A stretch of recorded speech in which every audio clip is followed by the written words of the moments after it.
We actually have a very eclectic class this time. Some of you have come here with 3 to 4 attempts. I know you personally. Some of you have come very afresh. कुछ लोग ऐसे हैं जिनको history में कोई background नहीं है, कुछ पता नहीं है, बट इंटरेस्ट है. And some of you have masters in history also. Some of you have done lots of answer writing practice, but some of you are completely new to entire process. So I will presume, because this is a foundation course, we'll starting from the very basics and go till the end, very advanced. That is one thing. At any point of time, if you feel anything, please let me know. Secondly, today's purpose is not to teach anything, is to create some kind of perspective about how to approach world history and what does it entail. क्योंकि world history syllabus is little bit different from ancient, medieval and modern India. The approach required is slightly different. The parameters of study are slightly different and the syllabus covered is also slightly different. तो आपको वो एक बार consciously उजागर करके बता दूं तो the work will be very easy. And even before that, because this is my first class in optional batch, I want to tell you something how to approach history optional also. Thoda sa. And I will start with that, because there is a typical thing that history is this and history is that, it's vast, it's factual, etc. It is nothing like that. If you look at the world history syllabus, it starts with enlightenment and modern ideas, that is in the mid of the 18th century. 1750 के आसपास हमारी कहानी शुरू होती है, 1750 1760s, and we come till 1990s, 2001. It's a story of 250 years. 250 साल की कहानी हमें देखनी है, and it is actually a very interesting story, and it will be a roller coaster ride to most of you. But if you look at all the details, जहाँ पे इतने points दिए हैं UPSC ने, it seems as if it's a huge syllabus, that almost 12 main themes, and within that we have at least 3 to 4 chapters, and each chapter would require around a lecture. Most of it would require a complete lecture, if not all. तो अपना जो पूरा scope है, it would take around 40 lectures for world history. I will be lying if I say कि 30 में कर दूंगा, 30 में नहीं होगा. अगर कोई भी teacher, to be very honest, 30 में करा रहा है, तो he is not teaching, he or she is not teaching you everything required for the exam. नहीं होता है. It takes 40, maybe 37 lectures अगर आप मुझ पे मेहरबान हो जाए, या फिर if you keep discussing things, writing more answers, going into themes, it will take around 40 lectures. ठीक है, मैं आपको दे देता हूँ. So that is one thing. So it appears as if the syllabus is huge, but I'll tell you 2 points here. Why syllabus is only apparently huge? Point number 1, every single point is enunciated explicitly in the syllabus. Unlike many other optionals जहाँ पे lots of things are hidden, and the moment you start studying, चीजें उजागर होती है. You start finding, अरे ये भी करना है, वो भी करना है. Implicit चीजें are there in many other of history में. There are some things implicit. I would not deny that, and we'll do those also. But 95 to 99% things are explicitly mentioned, so it is an exhaustive syllabus. That is why it appears little bit longer. And secondly, it helps a lot in the coverage of your entire preparation, क्योंकि world history is the mother of many of the subjects that you study otherwise. For example, if you come to, let us say, modern India, the very idea of modern India में modern की जो concept है, that emerges in Europe for the first time. Now we have started to doubt that, should we give the credit of modernity to Europe entirely or not? But if you go by traditional way of history writing, for us modernity as a thing emerges in Europe for the first time. So when you read world history first and then you go to modern India, the modern India अच्छे से समझ में आता है. That is the main reason we are doing world history before modern India, because modern India is nothing but a clash of what is coming from medieval times and clash of new set of ideas which are imposed on us from outside. And then when that conflict occurs, through that emerges the story of modern India. तो समझने के लिए, for example, I'll tell you very simple thing. In modern India, we have in the 19th century socio-religious reform movement. Now, if you look at the characteristics of the socio-religious reform movements, what is it exactly? It is actually bundling together of three distinct phenomena which happened in European history that led to emergence of modernity in Europe. The first phenomenon is Renaissance. It's a cultural thing. It happened from 13th century onwards gradually, initially in the Italian cities and then spread everywhere. The second phenomenon is Reformation. It's a religious conflict. It led to emergence of Protestantism. It led to reform in the Catholic Church as well afterwards. So religious reform by Martin Luther King, that is the second thing. So you have a cultural revolution, you have a religious reform, and then you have intellectual change in the form of enlightenment. Enlightenment is the third thing. Renaissance, Reformation, Enlightenment. Enlightenment occur in the 18th century from where our syllabus starts. Enlightenment. So enlightenment actually is nothing but the application of the principle of rationalism, principles which were derived from scientific ideas and then applied to all spheres of life, politics, society, religion, economy, education, everywhere.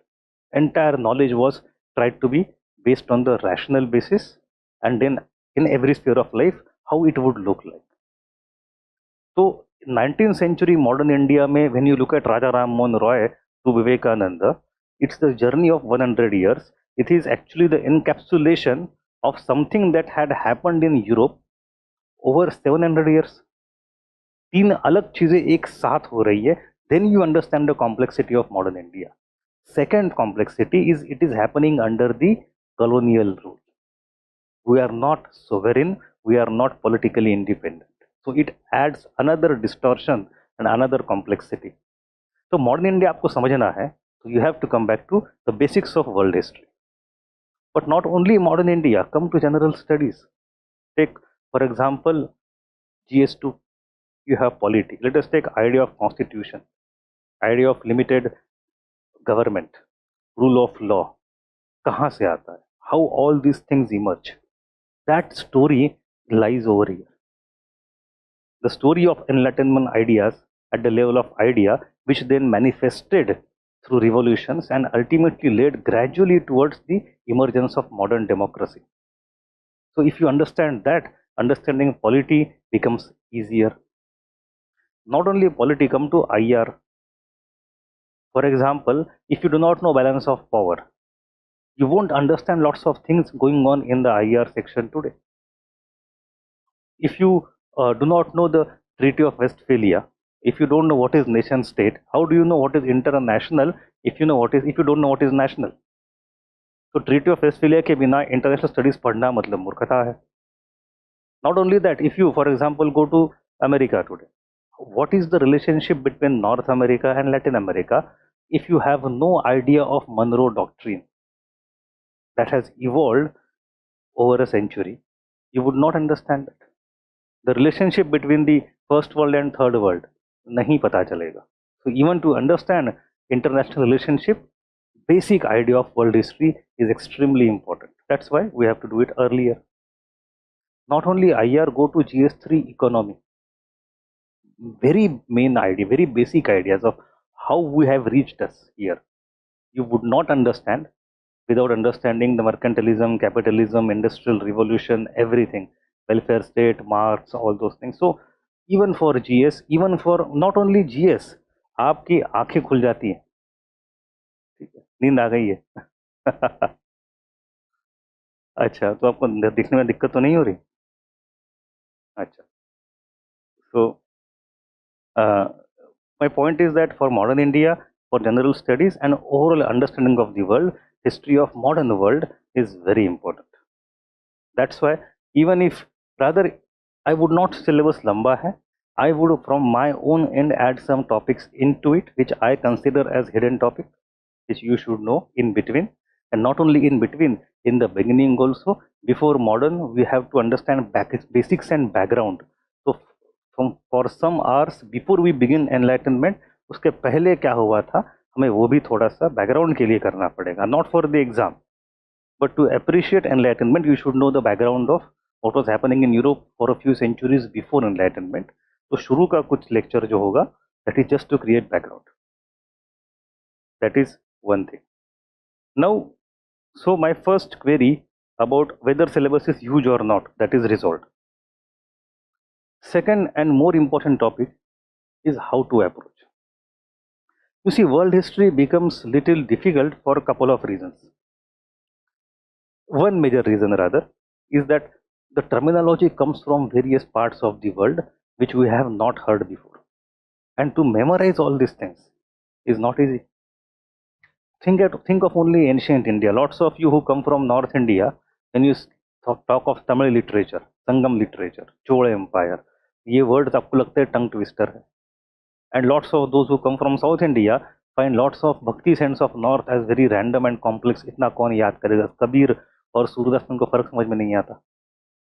So because even within India you have so much complexity. When you talk of the world history, you have to go to Europe. Even within Europe, from England till Balkans, आपको पूरा Europe cover करना है. You have to go to Africa, Latin America, North America, Southeast Asia, Middle East, China, Japan, Australia, Russia. So different languages, different continents, different cultures, and then in every region you should know some basic facts, name of some people, name of some institutions. Some language will come from Latin, from English, from Japanese, from Russian, from everything. तो मुश्किल तो लगेगा. And secondly, because our understanding of the world sometimes is so hazy to begin with, to concretize it takes some effort, and then we don't stop at there. That is the basic requirement, which is the foundation on which we have to build our understanding. So that is one problem. And second problem, what is the expectation of UPSC? UPSC is an exam which is trying to look for officer material, officer like quality, OLQ. They are not looking for clerks and babus. They want sahabs. Now, what is the difference in the office between a clerk and an officer? ये आपको समझ में नहीं आएगा, then you will not be able to clear the exam, because this is not a state level exam. This is not Group C, Group B exam. It is actually a different type of exam. UPSC is far ahead in pedagogy. Our schools, our universities, our colleges are unfortunately lagging behind. College में क्या होता है? University में when you go for BA history और MA history, क्या बोलते हैं? रट लो, French revolution, 5 cos 1 cos 2 cos 3 cos 4 cos 5, काम हो गया, चलो. कुंजी मिलती है, लेक्चर में नहीं बैठते. एग्जाम के पहले 1 week before the exam you just revise everything, rectification, go in the exam, write the answer. UPSC will not be cleared if that is the approach, because syllabus is huge and approach is different. What you are not supposed to go for is rote learning. Rote learning is to be actively discouraged in history optional, rather overall syllabus of UPSC, but in history optional especially. Rote learning will come by default. Facts will come by default. Fact specific and fact centric preparation is not required. It should be actively discouraged. तो होता क्या है? You have to have a proper method so that remembering things becomes easy, understanding improves, and you are able to give proper answers to questions. We'll look at lots of questions today just as an example to illustrate how this factual approach will fail if you start to appear with that. But that will come at the end of the lecture. My point is that why it is a difficult exam, because in school and colleges you are not raised in a particular pedagogic fashion of being a thinking creature. हमें वो सोच नहीं पढ़ाई गई है. I will tell you one thing, like when I had at a point of time a colleague, she was from China, Yushi Yang. So she was 4 or 5 years younger than me. वो engineering के first year में थी. I was in the first years of masters. Difference was of 4 years. But her approach was so superior to me, क्योंकि हम साथ में एक project पे काम कर रहे थे, that I felt ashamed many times कि why can't I think in certain fashion that she thinks it's very natural, and she was not extraordinary. बाद में she went to Stanford for PhD. That's a different story. But the point is that because of her background, her school level training, her approach to entire research was very different. I got to learn a lot of things. I had another colleague from Brazil जो history कर रहा था. So I went with him in history classes person. On the very first day of history in master's course, they gave us projects. What do we think? How do we critically analyze? How do we perceive? How do we imagine? So critical faculties, imaginative faculties were attempted to be developed. In our schools, unfortunately, for some exceptions, there are some exceptions, but by and large that has not happened. But UPSC expects this out of you. तो वो जो gap है ना थोड़ा ज़्यादा हो जाता है. That gap is too much to cover in that 1 year. So struggle is not because our syllabus is huge. Struggle is because the approach is different and we are trained in a certain manner. But it is very much doable, and we'll do that in a month. उसमें कोई बड़ी बात है नहीं. So my point is that history appears to be factual, but if you generate proper interest, if you create proper linkages, if you go to proper concepts, it is actually like a movie. आंख बंद करो तो आंखों के सामने movie चलेगी. Answering also becomes very easy, and lots of questions which are unexpected, you are still able to crack them on the spot if you know the flow of the things. So don't look after facts. Facts will come as evidences to support the arguments, but they happen gradually. That is my second point. The first point that we discussed was, is the syllabus huge? The second point is about the approach. We don't need memorization technique, we want logical technique. The third point I want to discuss is that from the very beginning understand that this is a social science in which we have to go for interdisciplinary approach. If you say it is only history, so I will restrict myself to only historical domain and not talk of society and economy, ऐसे नहीं होगा. Rather, lots of concepts that we will use will come from sociology. Some of them will come from hardcore economics. Some of them will come from other disciplines, even psychology to some extent. For example, when you discuss World War I's consequences, there is something called as disillusionment. The entire generation felt disillusioned. And what was the psychological condition of society at that time? Now, we don't need to go much deeper, but simple बात है कि Sigmund Freud and Sartre, Sigmund Freud की जो idea है of psychoanalysis, and Jean-Paul Sartre, the idea of existentialism, both these things start coming out, becoming important for a force in the era which is coming in the wake of World War I's destruction. क्यों? पहले भी आ सकता था नहीं, but World War I's destruction, its background is very important to understand intellectual and psychological things also. So my point is polity, economy, society, culture, all of these things would go hand in hand, and your preparation will also be multifaceted. Social science is study of human being from various dimensions, various directions, various angles. Ultimately it is one single whole. And fortunately, unlike any other subject जहाँ पे आप सिर्फ socio, सिर्फ economy, सिर्फ mathematics, सिर्फ political science पढ़ोगे, in history you will read all of that. That is good and bad both. It increases our scope a little bit, but it is very fun, it is very interesting, and you get lots of knowledge. And you know, knowledge से happiness तो आता ही, number भी आते हैं, and you feel empowered. Knowledge is power in a very crooked sense, like Foucault would say. But more than that, coming back to my analogy of a clerk versus officer, मुझे बात वो करनी थी. A clerk would know more facts. Clerk would have much more domain knowledge.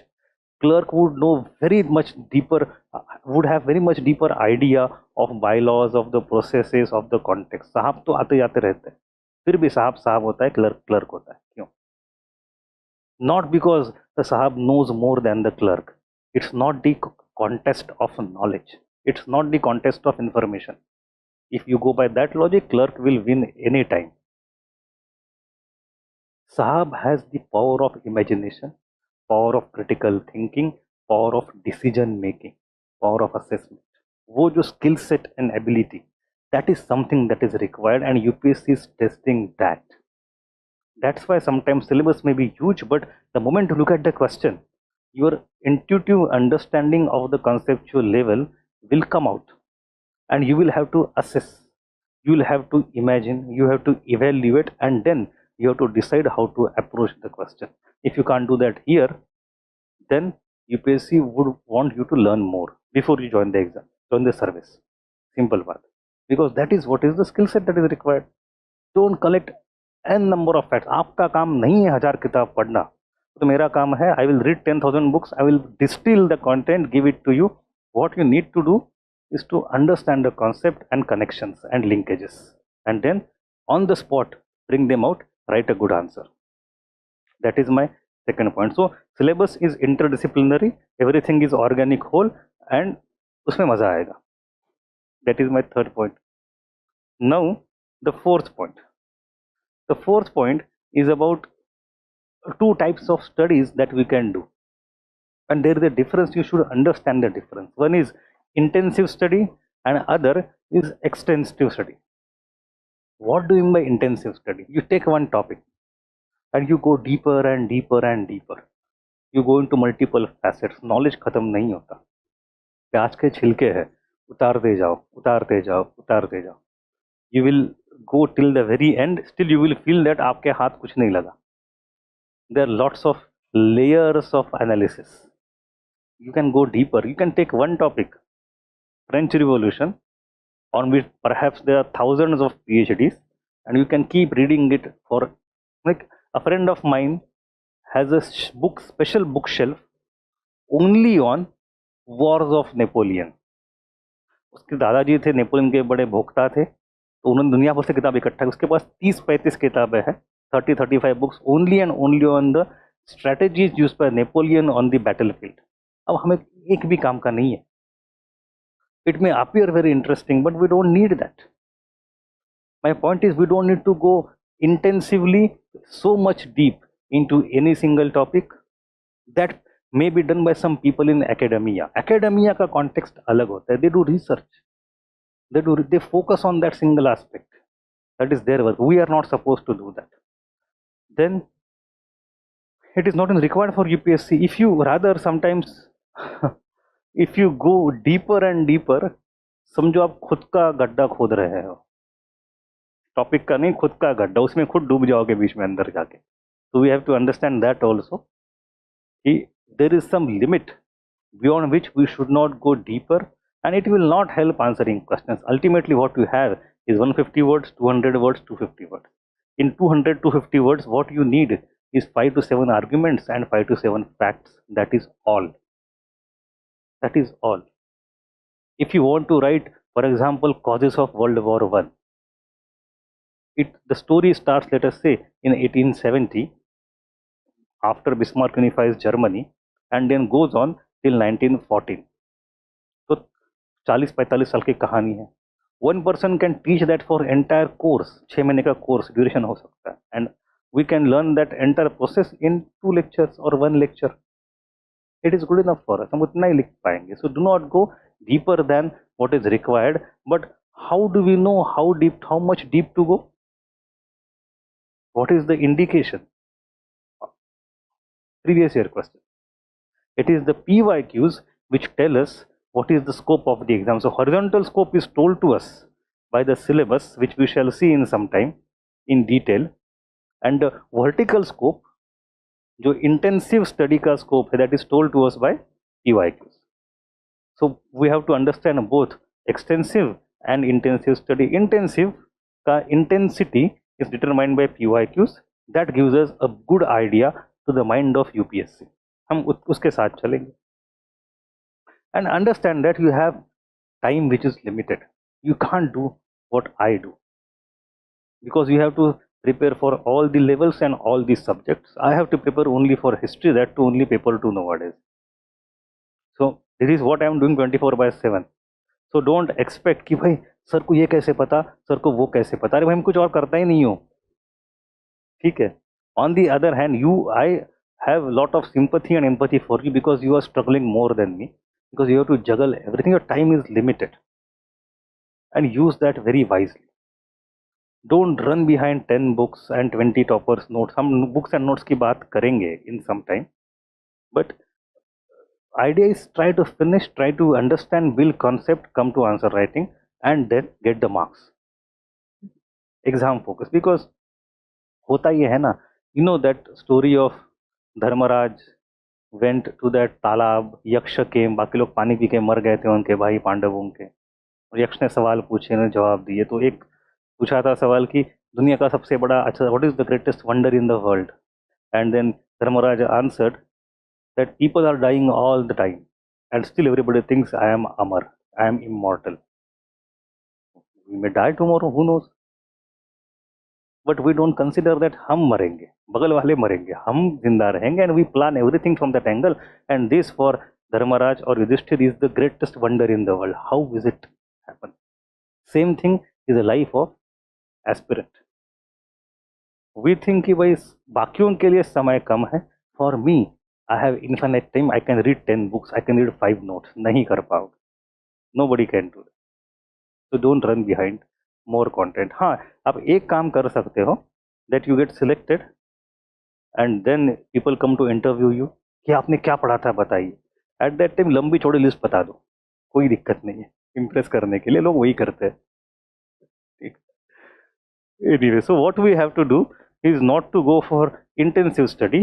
Our primary idea is to go for intensive study as much as required only, but our main focus is on extensive study, horizontal linkages and connections, and that is where the main concept of history comes in. That is how the questions can be answered. तो आपको वो थोड़ा समझ होना चाहिए कि it should run in mind like a movie, and then I'll write a few questions, you get an idea that these questions cannot be answered by studying any single chapter. These questions cannot be answered by having intensive study without horizontal linkages. For example, one question was asked in GS only 3-4 years ago. Explain how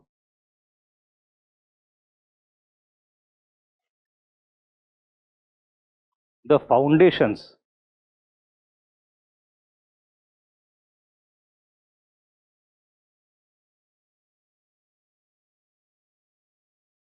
of modern world were laid by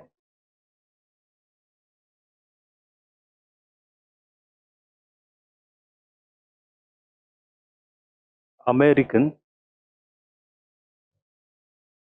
and French revolutions. I think it was in 2019 perhaps, a 10 marker or 15 marker. Now this question is explain type. I'll discuss directive words also very soon, but it's a very straightforward question which does not require lots of argumentativeness. Yet it requires a very deep conceptual understanding. Only if you read the causes and consequences of American Revolution, उससे answer नहीं बनेगा. If you look at the causes and consequences of French Revolution, again it will not help in writing the answer. What it is the main keyword in the question? The main keyword is modern world. What do you mean by a modern world? What are its characteristic features? And if you have clarity on that 1, 2, 3, 4, 5, then you have to connect how this thing connects over here and this thing connects over here. So it requires what French people would call as longue durée, long-term concept. Modern world is still evolving even today in the 21st century. So the answer is not restricted to 1770s or 1790s. It's about what was the impact of these two revolutions in laying the foundations of 19th and 20th century. तो आपको सब connect करना पड़ेगा, and that too in 200 to 250 words. You don't have much scope to go deep, but you have to know the horizontal interconnections between the topics that are given in the syllabus. If that is not clear, तो गाड़ी फंस जाएगी. So our basic idea is about connectivity between the topics and making that as much clear as possible. I'll give you another question that was asked again, वही उसी साल के 1-2 साल आगे पीछे. Revolutions. It was asked optional whether Chinese or Russian, whether Russian or Chinese.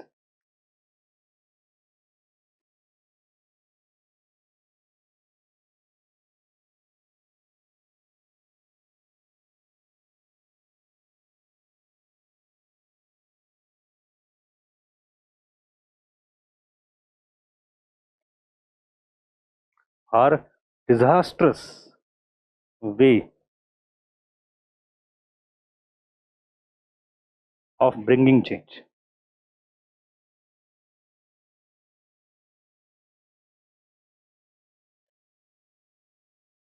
Discuss. Now, again, you know the causes, the steps, the consequences, the impact of both Russian and Chinese.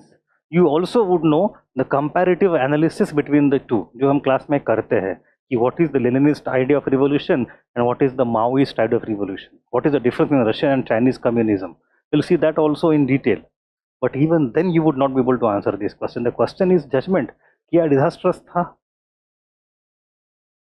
Now, some of you say, aha, it's the right wing government asking this question.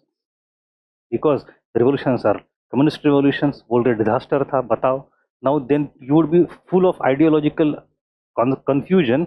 Should I take right wing stance or left wing stance? Koi zarurat nahi hai right left ki. You do not need to open that concept of ideological debate at all over here, or rather in any question. You can have a very straightforward, very mainstream, very non-ideological answer to this, which is rationally accepted to everybody. Question है कि ये disastrous है कि नहीं? Nobody can deny that. In Chinese Revolution, which Mao led for more than 3-4 decades, millions of people died. In Russian Revolution, excuse me, in Russian Revolution, after the revolution, you have civil war, you have purges. Again, millions of people died. Disaster to hai. So, excuse me. So that cannot be denied. The question is, was there any other way? इसके बिना काम चलता? नहीं चलता. The present condition, the situation of people at that time was so oppressive that they tried everything else, they failed, और जब कोई चारा नहीं बचा, when it was the necessity and only alternative, only then such kind of suffering is taken by people. People are not doing it with happiness. उनको कोई मजा नहीं आ रहा. Millions of people getting killed. Rather, the people who lead the revolution generally are the one who suffer first. The revolution eats its own children, devours its own children. हमेशा क्रांति अपने बच्चों को खुद खा डालती. So even when it is disastrous, it's not like one Tanasha is sitting there and then doing all these things for the sake of fun or for the sake of power. It is not. So it's the people who are doing that, and they feel that the situation in which they are in is so complex, so oppressive that there is no alternative but to undergo this disastrous. इसके बिना social change आ ही नहीं सकता. So it is disastrous, but it is felt necessary. There is no other option. So my point is, ये जो understanding होता है, you would not find that in books ready-made. It has to come through discussion, debate, conceptual clarity only. We'll do all of that. But what I wanted to do first is to give you an idea of the approach that is required. Interconnections, first thing. The second thing is syllabus is not huge, but you have to focus on concepts. Third thing, no rattafication. The fourth thing is intensive and extensive study के बीच में you have to find proper balance. And then interdisciplinary approach. These are the 4 or 5 things which I wanted to emphasize. This should be born in your mind when we study world history. Is it clear? चलो इसमें doubt मैं क्या ही पूछूं, online भी. तो anyway, बाबा का प्रवचन चल रहा है. But you will realize the importance of what I am trying to say once you start going through syllabus. अभी आपको इतना शायद अप्रिशिएट तुरंत नहीं हो रहा होगा, लगा ये तो प्लेन बात है, ऐसी नहीं. The second thing I want to talk about is what makes optional and optional. GS के लिए जो पढ़ते हैं, what people study in GS for history and what people study in optional for history, what is the difference? That difference should also be clearly born in your, but there are 3-4 things which are very necessary to identify. The first thing that is there in the optional, which is not there in GS, is the focus on sources. Now you have studied that already. What are the types of sources? Literary and archaeological. It's very basic. Now even in that, you go much deeper and deeper. And the questions also that UPSC asks are source-based questions. Why this thinker has said that, why this author has said that, why this source has some limitations, why this source is useful, why this source is not adequate, etc. It could be coin, it could be inscription, it could be book, it could be foreign traveler, anything, source-based question. This is very important in ancient and medieval. It is not that important in modern, and it is not at all important in world history. So even within history optional, each section has its own specialty, the way you should deal with them. You will not approach modern world the same way as you approach ancient India. Nahi. Nahi. And that is what I want to draw here. When you focus on modern India, what is something you should focus upon compared to ancient, medieval, modern? Modern world versus rest of the three parts. So world history mein, we don't have to focus on sources because it is not intensive study for us. The second thing is periodization. Now this aspect is very important in ancient, medieval and modern world. Rather, lots of questions are based on the very concept of periodization. I am not saying from the viewpoint of James Mill, जिसने Hindu, Muslim, British India बोला, and then we say, is it Hindu, Muslim, British India, or is it ancient, medieval, modern India? And then what is the basis of division? That is a very typical question. That is not what I'm talking about. That is one thing, that is okay. It has multiple specialty things within that also. For example, should we call ancient India or early India? No, what is the name has changed? Was there a concept or the era called Mesolithic? मतलब Mesolithic is the one which is inserted much later between Paleo and Neo. पहले पुराना and नया इतना ही था. बीच वाला Meso concept was added a few decades later by historians. Why was it added? Does it even exist? What are the characteristics and consequences of Neolithic revolution? Should it be called revolution or evolution? Right? If you go to, for example, the post-Mauryan era, the 500 years of post-Mauryan, 200 BCE to 300 CE, is it a dark age? If yes, why? If no, why? Why should it not be called as dark age? What is the idea of dark age? The very next era, Gupta era, is it a golden age? What is the meaning of golden age? Every country, every civilization has its own golden past. Periclean Athens हो, Elizabethan England हो, कुछ भी हो सकता है. India में Gupta era हो. So what is the idea of golden age? Is it there or not? You have arguments from both the sides. If you go to Chola Empire also, it's a regional golden age of South India. Then you go to the next era, that is early medieval. Is it a feudal age or is it not a feudal age? We started, अगर आप exam लिखते 15 साल पहले, 10 साल पहले जब मैं लिख रहा था 2012 में, 2013 में, और even before that in 25, then you would have by default gone ahead with yes, early medieval is a feudal age. Rather, the concept of early medieval अलग से क्यों बनी? पहले नहीं थी. You had ancient and then medieval. Now you have early medieval. ये नया बनाया गया. Why? Because this era has specific characteristic. Is it feudal? Now we consider it is debatable, and we have arguments from both the sides.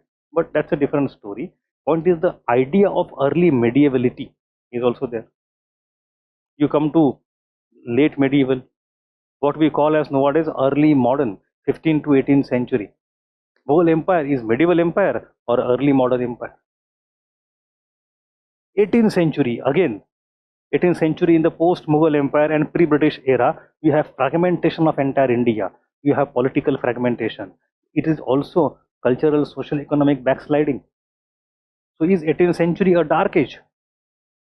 So you have all such characterization of various periods. which are in ancient, medieval, and modern India, and we have to do that. Answers are based on that, questions are asked on that. It is required for conceptual clarity. We don't need to do it for world history. World may, we are by default talking of modern world alone.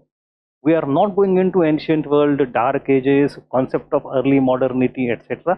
The syllabus, fortunately for us, and unfortunately also, to be very honest, starts with the middle of 18th century enlightenment. We are in the same world, same era, same period, modern world, full stop. So even this thing is not expected to be done in world history. It is very much expected to be done when we study ancient, medieval, and modern. Then the third thing is very idea of studying history, continuity and change. Now this thing is very much required, fundamentally required for the idea of history in ancient, in medieval, in world and modern, everywhere. So this is something we have to focus. When I say we have to go for extensive study, we have to be able to connect enlightenment with French Revolution, French Revolution with emergence of nationalism, nationalism with liberal nationalism. That went on to clash with conservatism, which led to emergence of militaristic nationalism, which led to problem of ethnic nationalism, which led to World War I. So from French Revolution to World War I, it's a history, it's a long 19th century. It's a term used by Eric Hobsbawm. He calls this long 19th century from 1789 to 1914. But it's a long 19th century. यहाँ पे movie शुरू होती है, यहाँ पे movie खत्म होती है. तो ये जो continuity and interconnections है, they are very much important. And then when you compare one era to the other era to the third era, what continues between them and what is changing? If something is changing, what is that and what are the factors of change? It is where again lots of questions come from. It is where again you have to focus in your analysis, factors of change. In the old way, the Marxist way, the factors of change would start with economy as the basis, which would lead to social change, political change, ultimately cultural change, religious change, etc. So economy is the single point from where all the factors of change originated.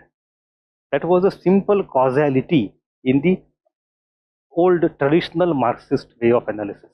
Now we know the reality is much more complex. We have lots of interconnections. Sometimes the change begins in politics, sometimes it begins in culture and then leads to economic change. Completely fine. So आपके पास ये at the level of idea, polity, culture, economy, society, technology, ये सारे factors of change में what is the interconnection? You should know very well. That is how the questions are answered. I'll discuss a few questions after some time. You will come to know. But these factors of change, connecting them to this change. What is the change and why is the change between era? If that is clear, आपका 90% काम हो गया in world history. 90%. I'm not joking at all. You will require relatively less amount of facts to be memorized and utilized. You will have a broad perspective. I am evaluating lots of answer copies nowadays क्योंकि test series चल रही है and exam is very close. This time के mains के बच्चे कई सारे हैं. So when I look at their copies, that is a constant feedback I have for them. It is not the textbook. अपने किताब के 4 फैक्ट्स पढ़े, यहाँ पे 4 फैक्ट्स लिखे. You have to give perspective, and the perspective involves factors of change analysis. Sometimes UPSC may ask the change was primarily in economic domain, critically analyze. Then you go for अच्छा नहीं ये भी था ये भी था ये भी था. American Revolution, for example, a typical question would come. I think I have used that question. Was it an economic revolt against mercantilism? So American colony or 13 colonies had specific economic interest, and the British people had a different economic perspective. So was it a clash of two economic views, capitalism versus mercantilism? हम देखेंगे detail में. So if they say explain, you will say yes, reasons 1, reasons 2, reason 3, reason 4, full stop. But if they say critically analyze or examine, then you would say, okay, in the first half, you might perhaps agree to it to some extent, but then you have to go and say, ki, bhai, it is one of the causes, or it was the fundamental cause, or it was the subsidiary cause, suppose, not significant cause. जो कुछ आपको line लेनी हो, हम देखेंगे क्या line लेनी होती है. And then you have to go other causes, political angle, etc.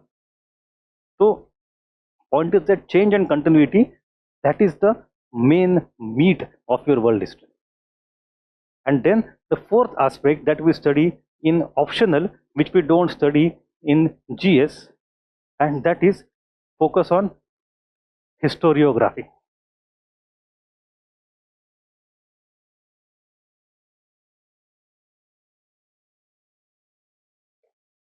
Actually, historiography is a separate subject in itself, to be very honest. There are three different related, connected things. एक है philosophy of history.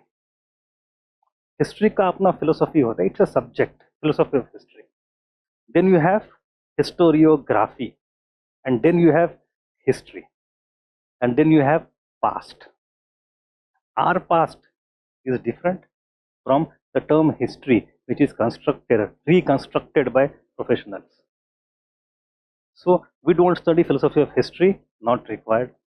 दो चार मुहावरे पता होते हैं हमें. History is a continuous dialogue between past and present, says E.H. Carr in Cambridge lectures and that thing. But ठीक है, हम देख लेंगे. ठीक है. और lots of historians have given philosophy of history also, but we don't need that. Historiography is something we need very much for ancient, medieval and modern. Without that, half of the paper is unanswerable. You think you have answered the question, but you have not answered the question because you have not dealt with historiography. So for every topic, there are 2-3 important historians जो आपको पता होने चाहिए. But that is true for ancient, medieval, modern. Ancient, medieval, and modern history or world history. In world history, you are not supposed to remember all the names of historians. You are also not supposed to go into the depth of historiography. So इसको मैं ऐसे कर रहा हूँ. थोड़ा सा हो, it is good, not too much. Not as much as ancient medieval. In ancient medieval modern, you have to go deeper and deeper in historiography. In world history, superficial understanding also is good enough. थोड़ा छौक लगा दो. So I don't expect you to know lots of historians, although I will give you lots of names because I want to give you everything. What you can remember, what you should remember, thoda thoda. So for causes of French Revolution, I can give you at least 20 names. मेरे notes में 15 names already है. Within the next 2 weeks, you will get those names also. But the point is not knowing those names. If you know this change वाला aspect, आपका 90% काम वहीं पे हो जाता है. ऊपर से, if you want to distinguish your answer a little bit, you can use 2 or 3 names. But don't obsess with the names of historians in world history because it's a world history. India काम नहीं कर पाते, दुनिया का करना बहुत मुश्किल है. तो आपका खुद का वजन नहीं बढ़ाना है. Remember, it's time is very scarce and precious. It's a marathon. You have to carry some weight and reach the deadline in minimal time. It's an optimization type of question. If you increase your weight, you might not reach deadline on time. If you don't have any weight, तो timeline cross करके फायदा क्या है? So you have to carry some facts, but not too much fact. उतने ही facts जो सबसे पहले line cross करवा दे. ठीक है, बस basic है. So historiography is required, but not very much. Our focus will be on change and continuity, and thoda sa historiography will not focus on sources and periodization in the case of world history. For ancient, medieval, modern, that part is also done. For modern, source की जरूरत नहीं होती है. For ancient, medieval, you need sources. For modern, you need periodization and historiography, everything. लेकिन in the world history, only 3 and 4, primarily 3. ठीक है. Now I want to add one more point, the 5th point of what distinguishes world history from other aspects of history. That is something I realized quite late in my preparation because UPSC has not explicitly talked about it and nobody teaches that. History mein bhi na, you have different streams. Social history, you have economic history. Nowadays you don't go into that kind of domain. You have much more specialized Dalit history, feminist history, environmental history, subaltern history. You go even further than that. You have connected history, for example. Sanjay Subramanian, Sanjay Subramaniam talks about connected history, transcending national borders. So you have networked history. So lots of new ways of history writing have come up. We don't need to go into that, but उसकी थोड़ी सी अगर idea होती है ना, questions पकड़ में आ, you get the hold of questions very quickly. For example, what I realized quite late in time, that if you talk of ancient medieval history, we talk of, for example, sources तो छोड़ दो, we talk of polity, we talk of admin, we talk of economy, primary, secondary, tertiary, and technology, etc., monetization, all those things. We talk of society, caste, gender, and class analysis.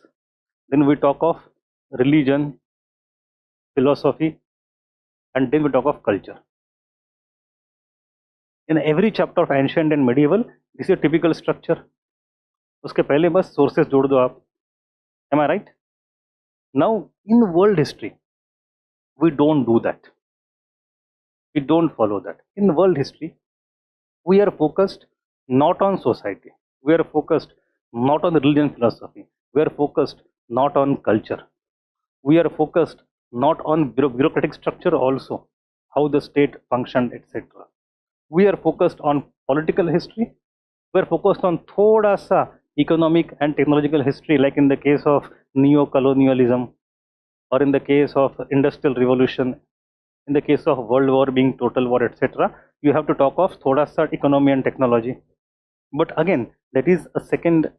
Not all topics require that. There are some topics which require it, not all. Our basic focus in world history is on two things. One is intellectual history. Look at the syllabus properly. You will come to know you are supposed to know intellectual history a lot. We don't do that in ancient, medieval, modern. In modern, for example, thoughts of Ambedkar, Gandhian nationalism, thoughts of Bhagat Singh, what is Marxist idea, what is Tagore's idea of the international concept, वो हम नहीं पढ़ते modern में, because those things are studied in political science. We don't study Aurobindo and Tilak's idea on Gita, etc. Those studied on philosophy. We study on political history. Similarly, or rather on the contrary, in the case of world history, we are supposed to go somewhat deeper into intellectual history, which we don't do in Indian history. For example, we talk of enlightenment. Enlightenment is nothing but intellectual history. What are the thoughts that came that shaped the version, the idea, the perspective towards society, economy, polity? Who are the thinkers? Two thinkers are specifically named by UPSC. Rousseau, excuse me, sorry, Rousseau and Kant. So you need to know at least half a dozen thinkers in very short, and these two thinkers in detail, because individual questions are asked on those thinkers. 10 markers and 15 markers every year, at least one question would come on those thinkers. You go to Marx. The second topic in syllabus is of again intellectual history. Utopian socialism, pre-Marxist idea. Then what is the intellectual contribution of Karl Marx and how Marxist ideas continued afterwards? So again, you go to Marxist ideology and all those things. So again, intellectual history.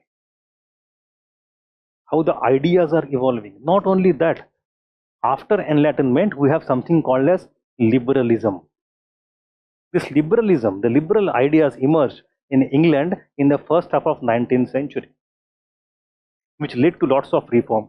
We need to know that, because that liberalism also affected nationalism in the first half of 19th century. The first half of 19th century, nationalism was primarily a liberal nationalism. What is liberalism? What are its economic and political ideas? What is the idea of constitutionalism? ये सब वहीं से निकल के आएगा.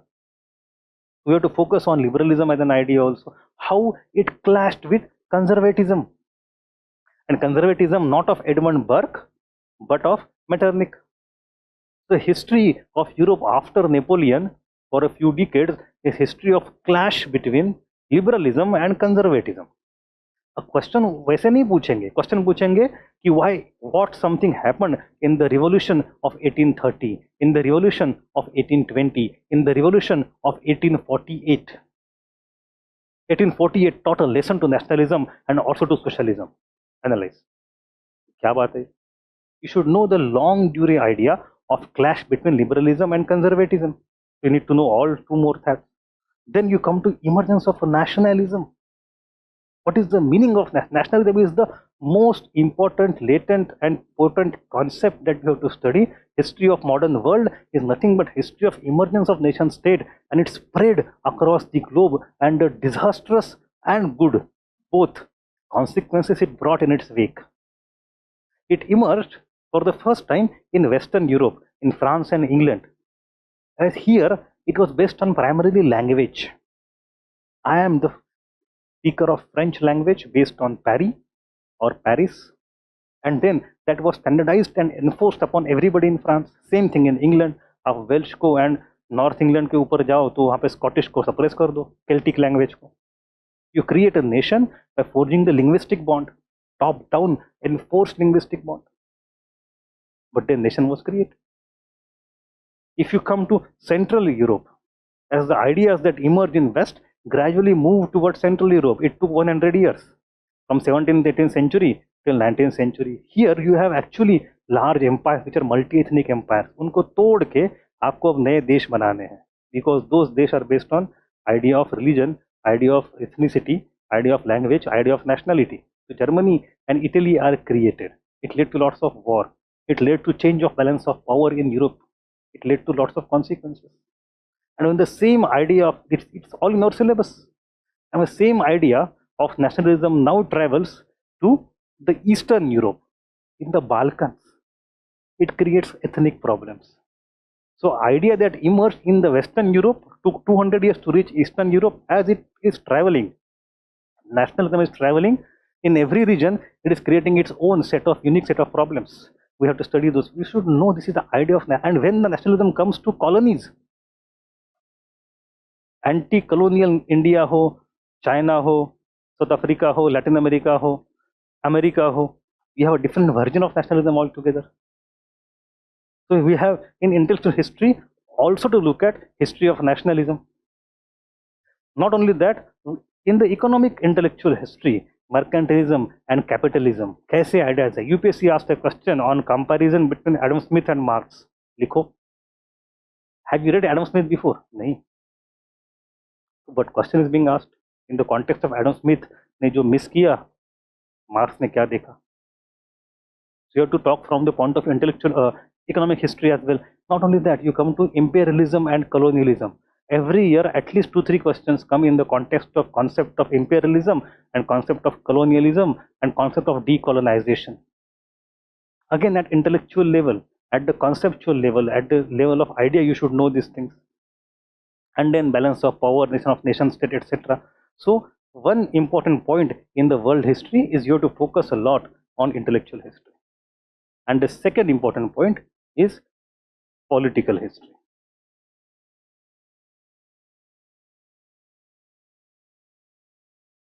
So our focus will be on these two things, intellectual history and political history. Revolutions ho, events ho, jo kuch hai. That is what we are not supposed to study administrative structures. We are not supposed to study social factors, society का उस समय structure क्या है. There are some questions that are asked, sometimes on gender, sometimes on roaring 20s, etc. But they are few and far between, and जहाँ जहाँ है वहाँ करेंगे. We'll do those also wherever they are important.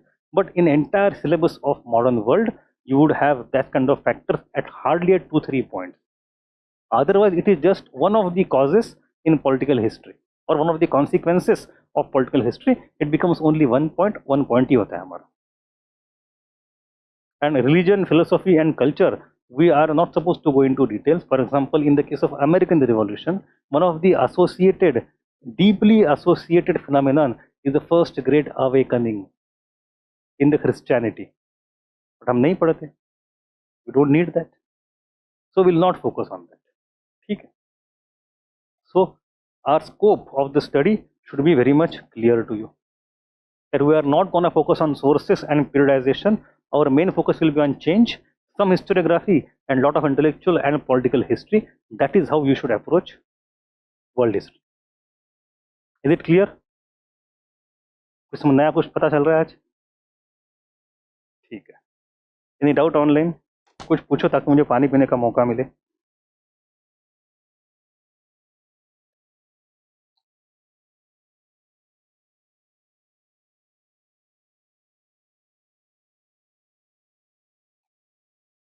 Okay, how many students are offline? Gauri आप आगे देखो, ऐसे नहीं बताऊंगा मैं। हाँ, ठीक है, एनीवे, कम बैक। हाँ, but we are more than adequate students offline. Now the next topic, we have to gradually start to understand our syllabus, and the syllabus, the topic is world history or modern world history.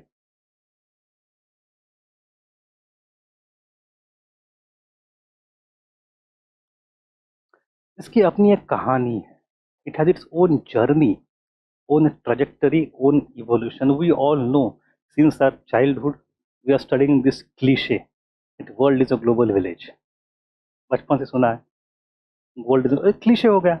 It's like अब तो एक global घर हो गया है ये, whatever the case may be. So the point is how it came to be. It was not so a few hundred years ago. So our question or our quest of understanding the syllabus of world history is based on single criteria: what are the factors, what are the events, what are the processes which created this modern world. We are interested in those aspects only. We are not interested in the history of all the nations. For example, America. When did the first 13 colonies were established? Or how it gradually evolved to maturity? हमें कुछ लेना देना है नहीं उससे. Because our concern is not history of America. Our concern is world history. What are those events in American history which have bearing on world history? हम उतना ही पढ़ेंगे. Because we are focusing on what contributed to the creation of world history. American Revolution is very important. It was the first exposition of the ideas that emerged in Enlightenment. It was the first modern nation that was created. It was the first movement of anti-colonial nature. So it becomes important for world, तो उतना ही पढ़ेंगे. American Constitution ultimately gave Murta Swarup. It manifested those ideas of Enlightenment. We have federalism coming for the first time, Bill of Rights, huge thing. You have elections, you have lots of things, you have separation of power of Montesquieu style. So all these things, we have written document, written constitution, we have independent judiciary. So these are modern ideas, and these modern ideas are established in American Constitution for the first time. इसलिए हम उसको पढ़ रहे हैं. हम America को इसलिए नहीं पढ़ते कि आज वो वर्ल्ड पावर है, वो कॉन्सेप्ट नहीं है हमारी. अगर यही चीजें कल इंडिया में होती, इंडिया में पढ़ते. अगर ग्वाटेमाला में होती, then we would read of history of Guatemala. Name of the country does not matter. It is the choice of the events which make the world as a modern world that matters. So we have to focus on that. Don't go much before and after. For example, take Russian Revolution. It happens in which year? 1917. But then in 1917 there are two revolutions in Russia: February, March, October, November. But even before that we have 1905 revolution. Even before that we have lots of other things. December is there. We have since 1850s gradually the changes start happening. At the same time Russia is expanding in Asia, but we do not study all that. We focus on 1917 and some causes before that and some impact after, because the ideas that it brought to the world history are important. हमारा interest उसमें है. So understand this very well. What I am trying to say has two consequences. एक तो we are not looking into the history of individual nations for the sake of it. We are only picking and choosing those aspects which contribute to world history. उतना ही करना है, ना आगे ना पीछे. Now to connect those things to each other. Second thing is that to understand that, we should be able to define what is modern in modern world. कौन से ideas है ऐसे जो बने जिसके लिए हम मॉडर्न वर्ल्ड देखना चाहते हैं.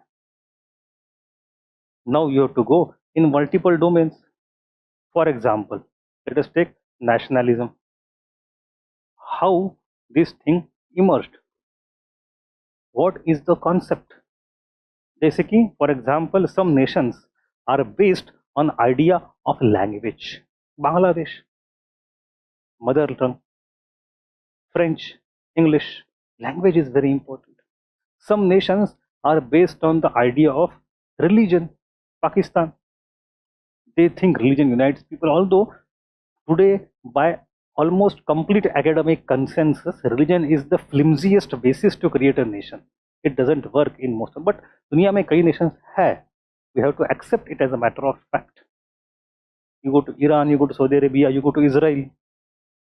Religion, so nation is based on the idea of religion. Religion is a glue that binds people together. In some countries, language is the glue that binds people together. In some countries, something else, ethnicity, race. India में क्या है? What is the glue that binds us together? Our mother tongue is different.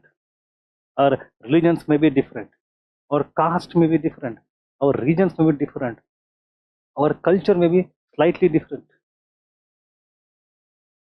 What is the thing that binds Indians together? Why would you say कि I am Marathi, I should be part of India? Why? National movement, role of history in forging a nation is very important. But when you make a nation, you have some set of things which are common. Your faith, belief, your enemies, your friends, your hope, your aspirations, your past, your heroes, your villains. These things are now identified together. Then you become a nation. But anyway, so basis क्या है इसका? Then you have to understand that, as I said, nation moved from west to east gradually, how it kept on creating new and new problems. That is the idea of modern nation. Modernity में modern nation is very important. The second idea is, for example, democracy.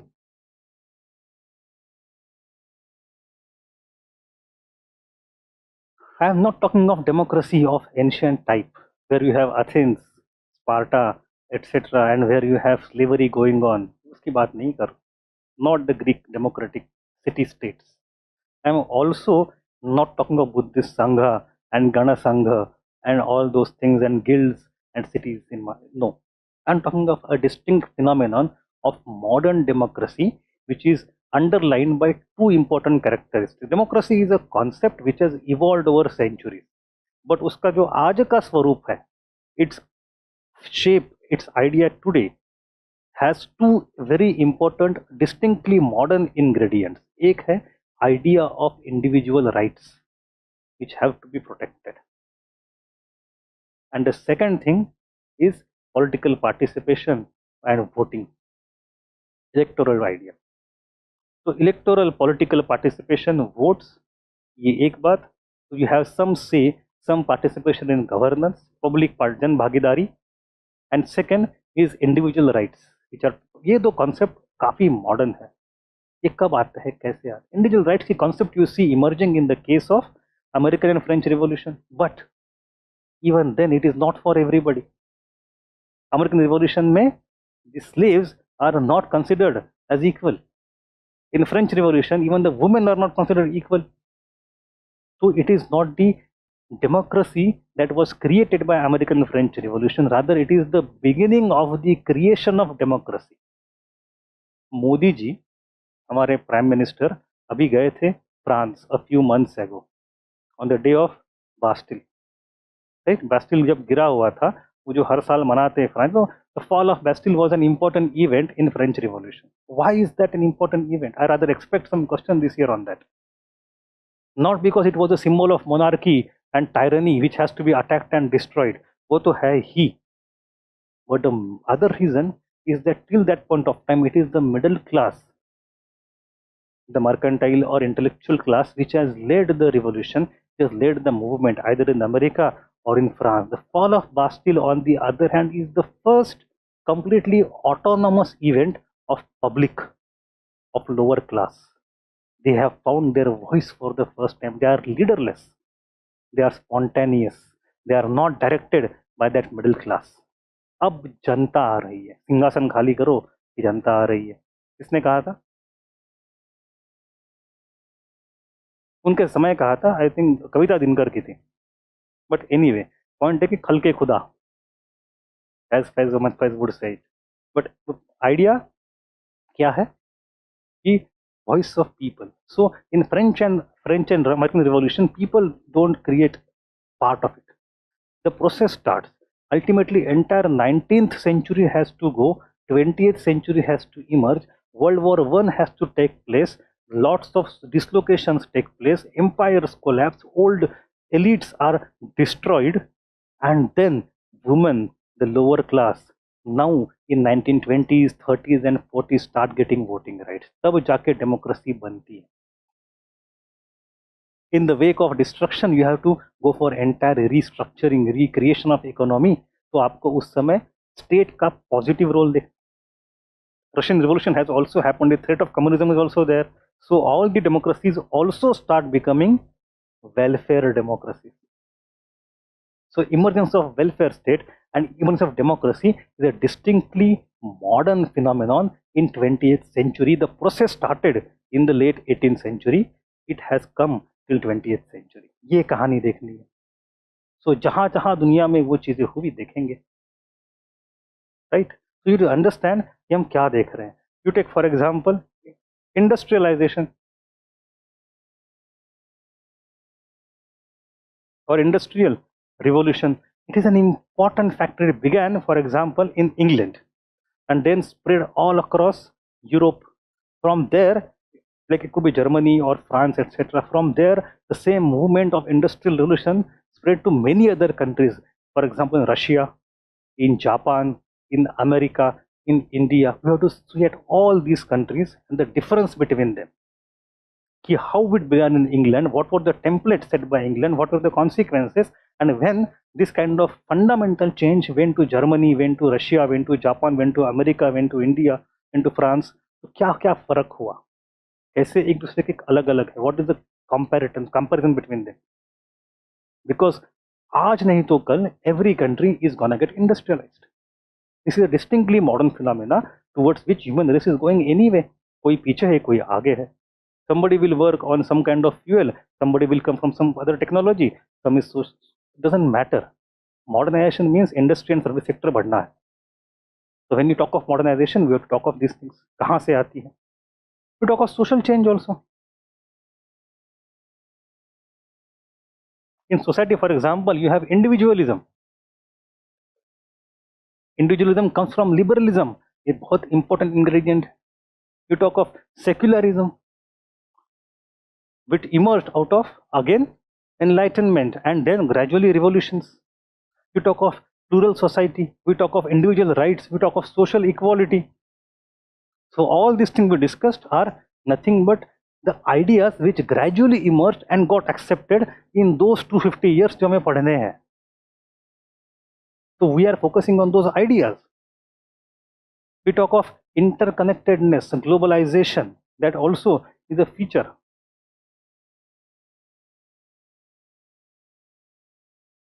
You have all these things. When these things are present, you call something as being modern. And then the question of modern history syllabus, ये चीजें कौन से country से कहाँ कहाँ शुरू होती है to create this global village. Only those things we have to study.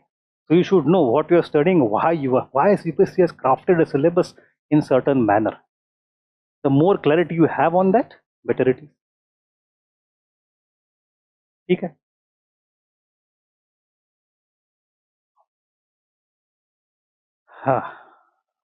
Now let us look at the syllabus for a moment. This is the official syllabus with which I am happy and unhappy both at the same time. Why happy? Because it gives you lots of things to talk about. It will take 37 to 40 lectures.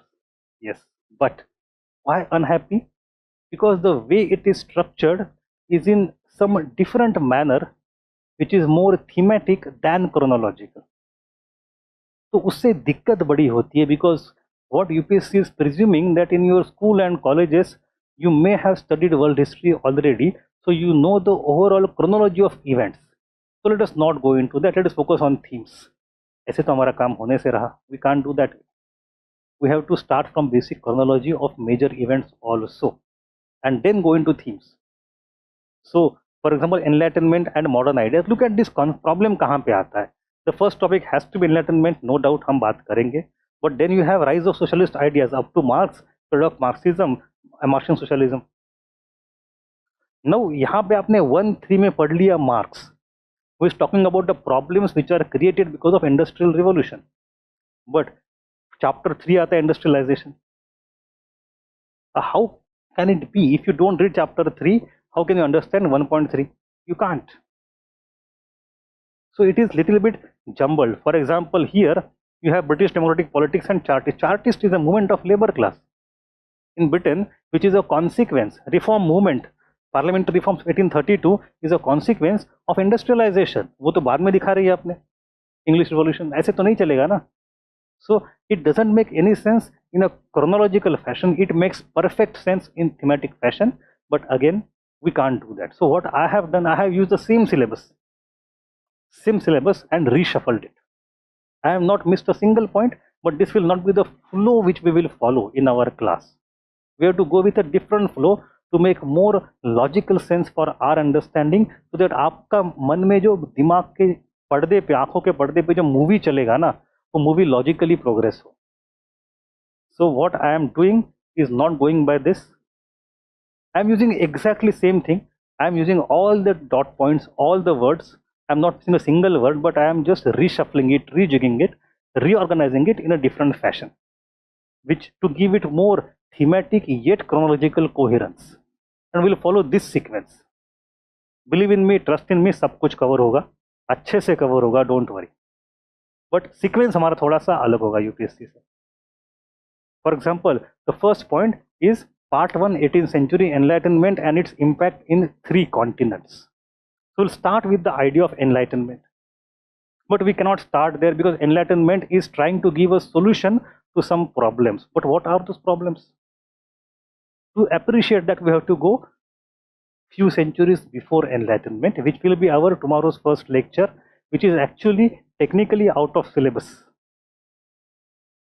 हम पढ़ रहे हैं, for example, 1789 when the French Revolution start, or 1770s when you have American Revolution, till 2021 or 3.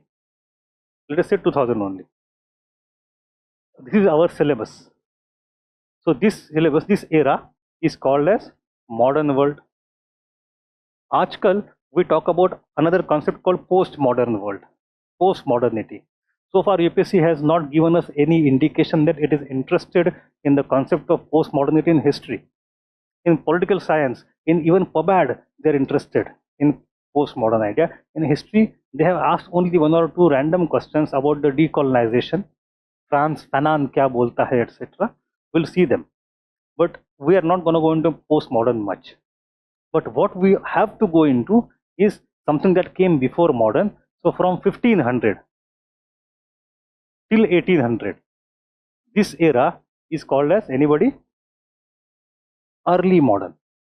Renaissance is one section over there, but early modern.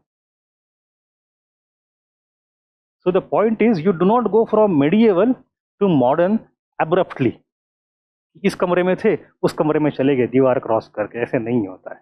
You have something called as medieval dark ages, from where you come to early modern, and from early modern you come to modern. Generally in graduation, post-graduation level, you have different papers on early modern era and different papers on modern era. We can't give, because ये भी 300 साल है, ये भी 300 साल है, 250 साल है. We can't give both of them equal weightage, because in our syllabus only modern world is there, but modern world is based on the foundations laid by early modern. तो मुझे इसके बारे में आपको बताना पड़ेगा. because these are the situations to which enlightenment is giving answers. Enlightenment मतलब क्या है? प्रकाश, प्रबोधन पर्व. So when you are trying to bring light into something, you have to first know what is darkness and how the light is coming up. So you have to focus on some kind of, so tomorrow's lecture will be about early modern only, then we will gradually move towards enlightenment. Then our syllabus will start. But you will not understand enlightenment till the time you understand early modern. Okay? It contains scientific revolution, it has age of discovery, Renaissance, Reformation, rise of nation state, Westphalia, Protestantism, everything. So we'll discuss those. These are, we'll not go into lot of details. एक डेढ़ lecture में खत्म कर देंगे, but you should know those things. To be very idealistic, भगवान ने scope दिया नहीं है, वरना what we would like is to start from Roman Empire. वरना गाड़ी, क्योंकि गाड़ी वहीं से चलती है, ये तो बीच वाले स्टेशन से सारे. Rise of Christianity, rise of Islam, Byzantine empire, Sassanid empire, Ottoman कैसे आते हैं, कौन है. If you don't understand this things, I still feel that you will face थोड़ा problem in first few lectures, because we are starting abruptly out of no context. When we start in India, for example, we start with the caveman. कि आप पत्थर से tool बना रहे हो, तब से लेकर आप गांधी बाबा तक आते हो, then you don't feel any problem because it's in continuity from the very beginning. But in the case of world history, we cannot have that continuity. We are starting at some point. जैसे movie चल रही है, आप बीच में जाके बैठो, अब देखो मूवी आगे, तो थोड़ा शुरू में प्रॉब्लम होगा, which is expected and which is fine. I'll try to make it as less as possible. But then, that's why we don't start the movie over here. We start movie little earlier, ताकि by the time you reach here, you are clear. So you have, first of all, enlightenment and modern ideas. We focus on ideas, and then two thinkers, Kant and Rousseau. Again, the intellectual history that we start here is little difficult. Understanding Kant would require you to understand empiricism, rationalism, the tussle between the two, and how we found the solution to that tussle. इतना आसान तो है नहीं, because the tussle between empiricism and rationalism is much more deep, much older. But we can't do much. We have to start with what is given to us. So we'll study that properly. Then you go to how these ideas of enlightenment manifested themselves in three different continents in three different manners. American Revolution. We have to look for three topics: revolution, constitution, and civil war. We'll see that in series it will take almost entire week. एक हफ्ता will go on only American Revolution. Every year at least one or generally two questions come. एक तो आता ही आता था पक्का. And there are so many topics here, to cover them it requires 3 lectures easily.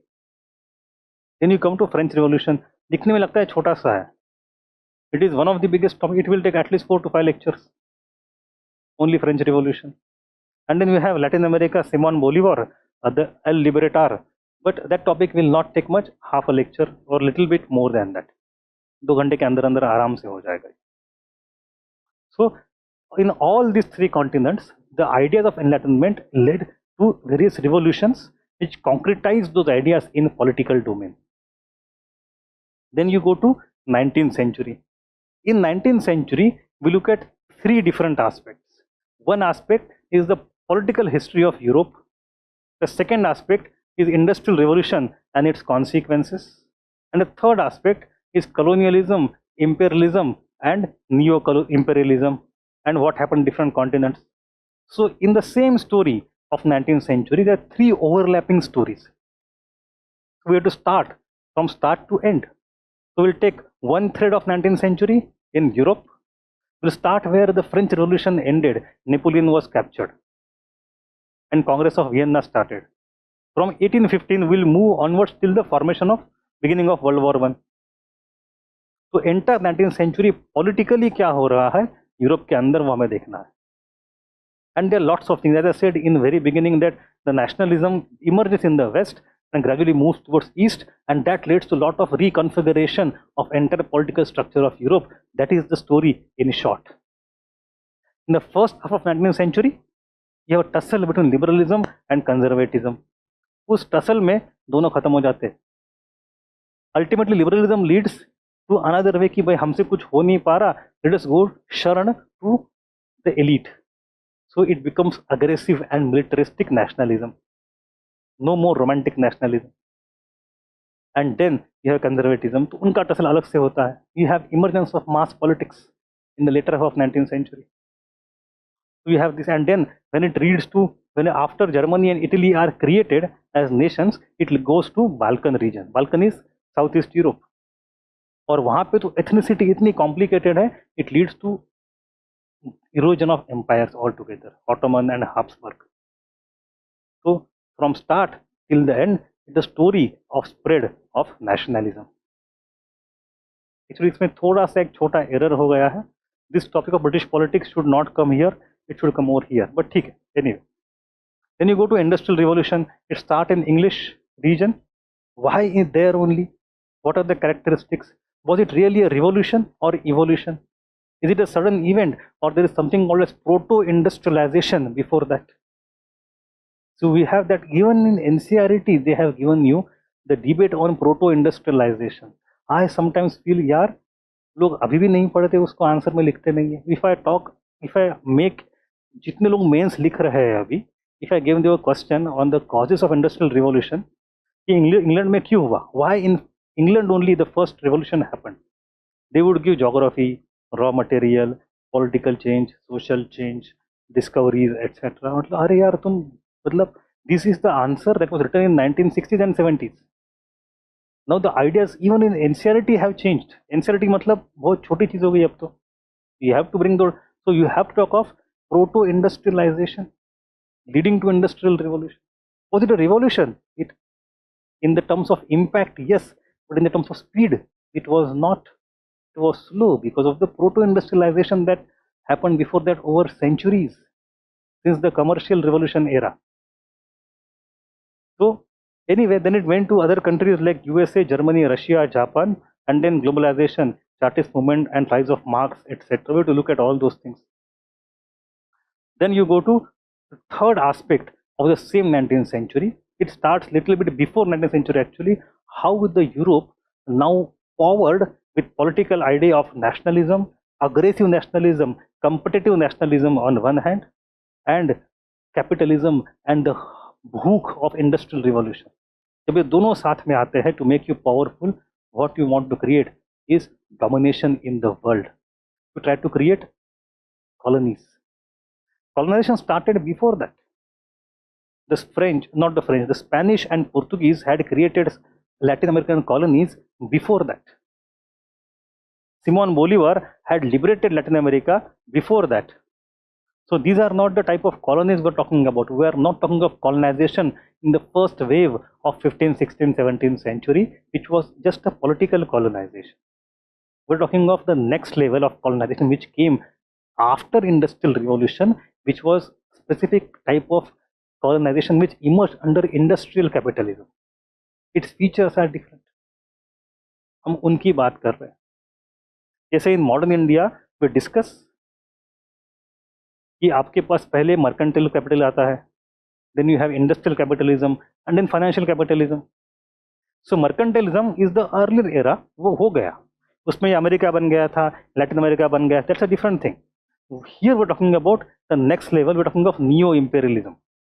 Industrial revolution के बाद जो आता है वो, उसमें क्या क्या हुआ. Then you reach 20th century. So 19th century, three themes overlapping from start to end.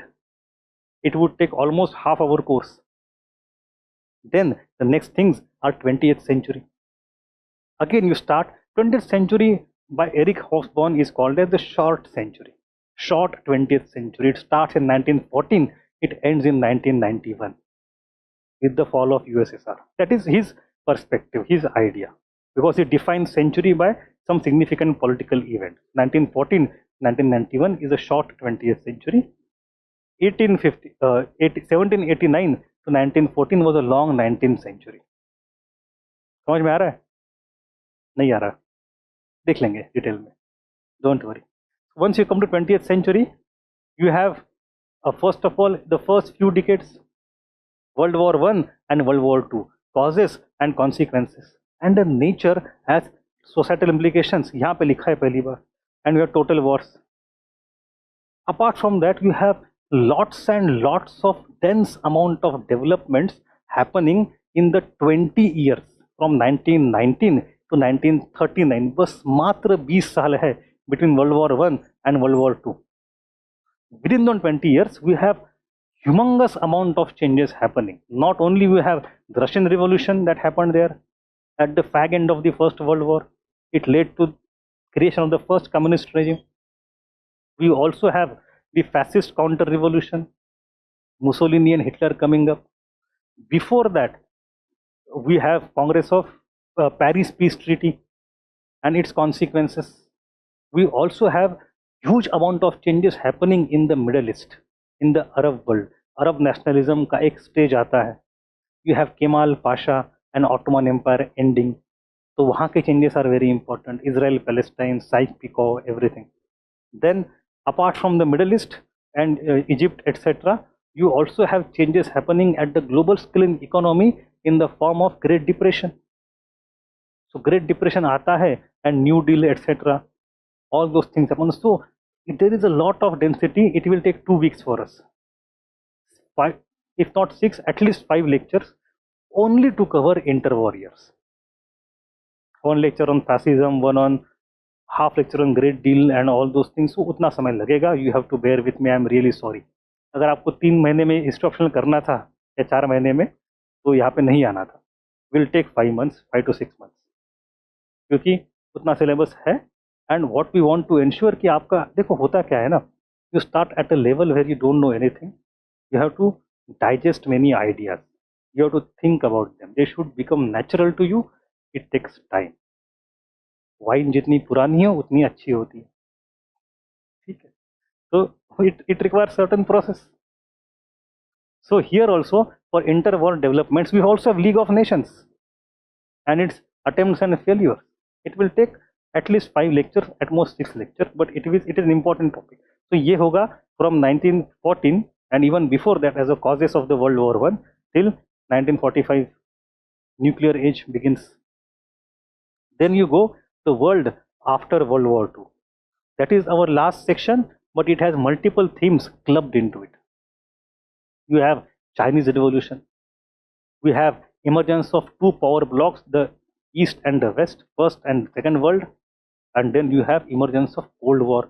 We have at least every year 1 or 2 questions on Cold War or some facets of it, its evolution, its regional theaters, its causes, its consequences. This Cold War is happening at the global level. What is happening in the Europe? Again, we come back to Europe.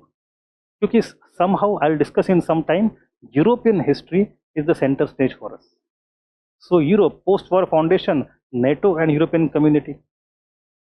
जितना Europe divide in था at the time of Protestantism, at the time of reformation between Catholics and Protestants, which led to decades of wars.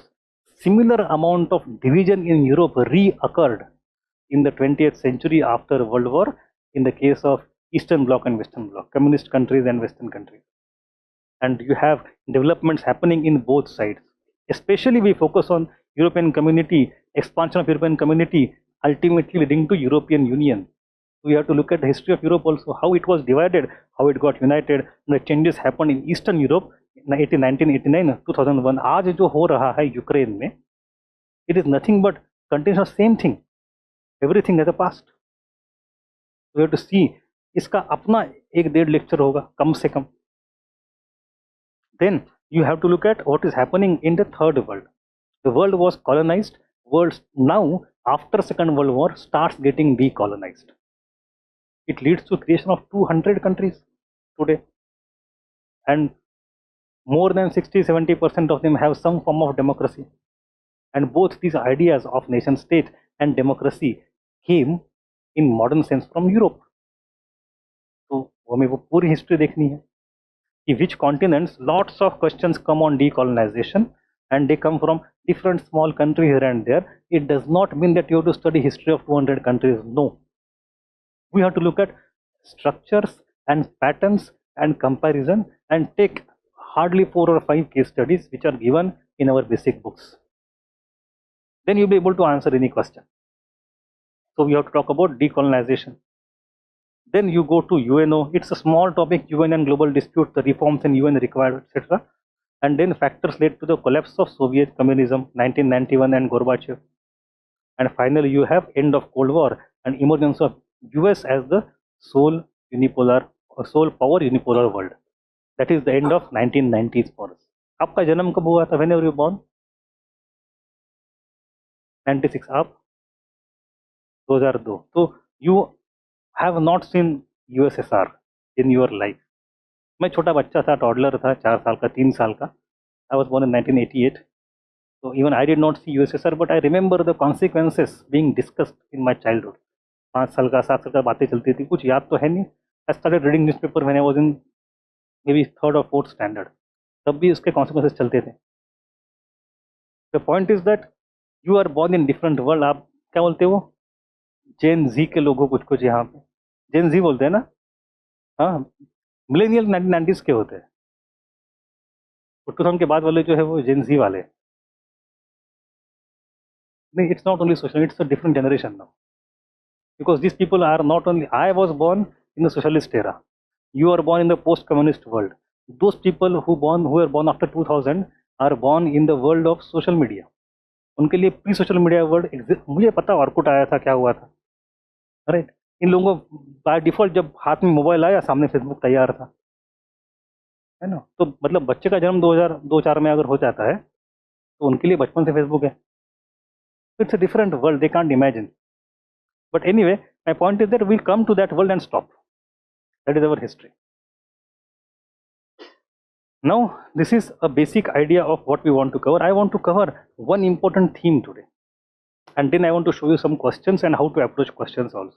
Because time to hai na, time.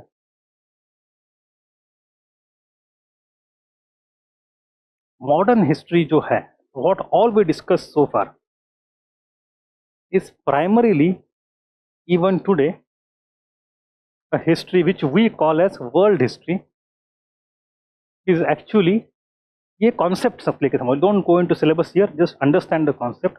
We call it world history, but it is not a world history. Right now, what people are writing is not world history. World history का जमाना चला गया. UPSC इसकी बात नहीं कर रही है, but it is an out-fashioned, outdated kind of history. What we write today, if you look at all the scholars and new books and papers, the talk is about global history.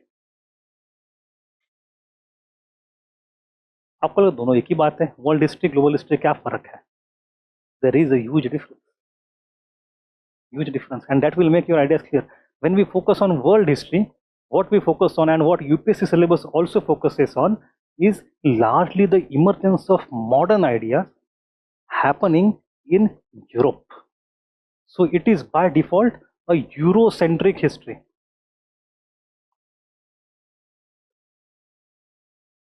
So ideas emerge in Europe. गोरे लोग मतलब सबसे अक्लमंद लोग. They are God gifted. They are chosen by the God for greatness and rule the world. आप Asians, you are chosen by the God to be ruled. अगर अंग्रेज नहीं आते, French आते, फ्रेंच नहीं जर्मन आते, आपकी किस्मत में रूल होना ही है. हम European. All the ideas of enlightenment, all the idea industrial revolution, all of them would emerge in Europe. World history में non-European world is included, no doubt, but it is a passive recipient of ideas, or the ideas which emerge in Europe are imposed on the world. ये बात हो रही है वहाँ.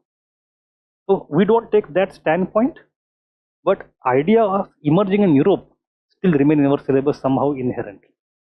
उससे क्या होता है? Rest of the world is marginalized. Its contributions are marginalized. There is a very narrow understanding of how ideas emerge. And secondly, there is very less focus on the negative aspects of the emergence of modernity. When we talk of early modern, for example, from 1500 to 1800, we do focus on Renaissance, Reformation, Enlightenment. We talk of nation state, Westphalia, everything. Do we talk of colonization? Do we talk of slave trade? Do we talk of plunder of Plassey? When you talk of enlightenment, do we talk of slavery and women's right?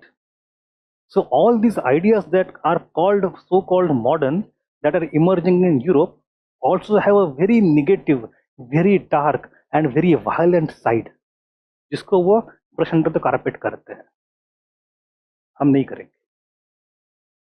We have to look at both sides of the coin. But in the world history, those things are not focused. So you have Eurocentrism, you have marginalization of other regions as just passive recipients. You have focus only on the bright side and not the violent side. And then there is a sense of arrogance as well. The Orientalism versus Western Occidentalism. You Orient are weak, backward. It's a value judgment. And we are the superior. Not only that, जो कुछ बढ़िया किया हमने ही किया. Now we know that even when we have Renaissance, जब Renaissance की बात करते हैं, they talk of our own. Renaissance मतलब क्या है? Revival, पुनर्जागरण. मतलब something existed before, then it lost. We have to revive it. So what was that existed before? It was in their own history in ancient Greek and Roman learning, जिसको हम दोबारा जागृत कर रहे हैं. अरे भाई, मतलब I understand कि भाई Greek manuscripts had huge role to play in Renaissance, but who brought those manuscripts to you? Arabs. You had lost your own culture. It is the Arabs who translated everything into Arabic when they were very advanced, absorbed that, modified that, progressed a lot, created a different kind of modernity. And when now you want to arise again, you are taking back it from Arabic and translating into European languages and claiming our heritage. So role of Muslims नहीं है उसमें renaissance में, बिल्कुल है, बहुत ज़्यादा role है, हम बात नहीं करेंगे. What about role of Persia? Indian thoughts, Indian mathematics and science, Chinese role, नहीं बात करेंगे.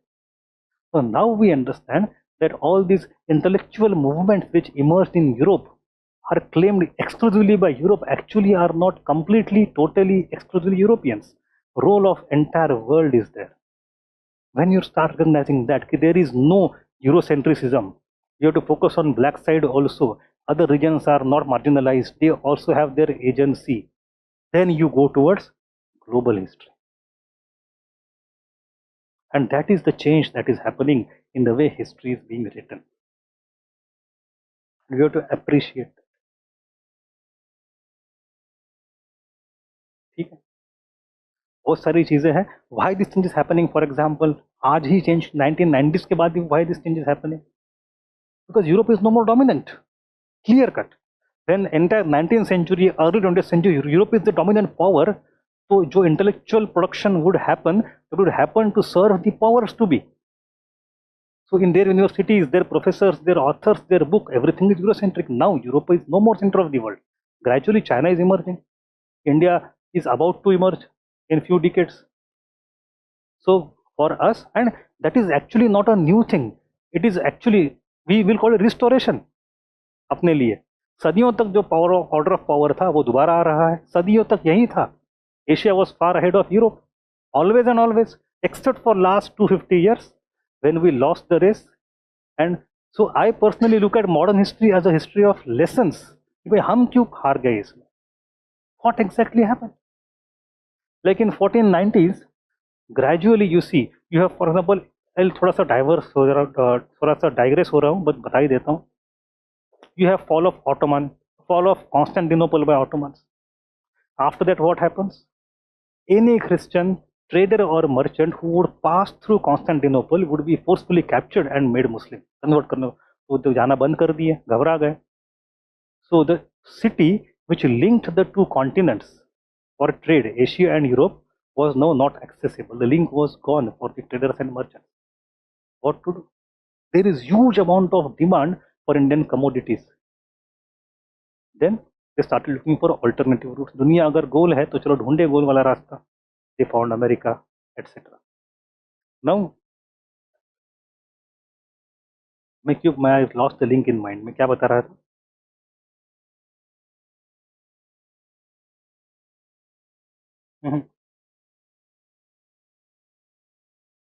हाँ, right.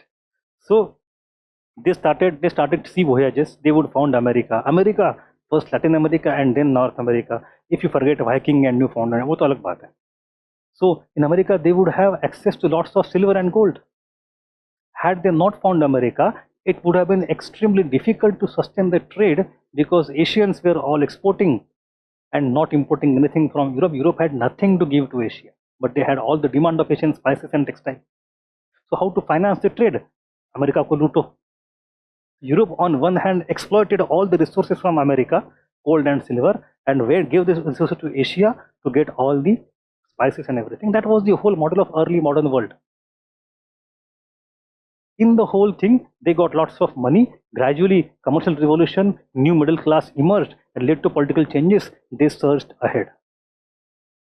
But you know, when Columbus was going there, exactly at the same time, even more daring than him and more worthier than him, we have another person, a Chinese person, General Zhang He.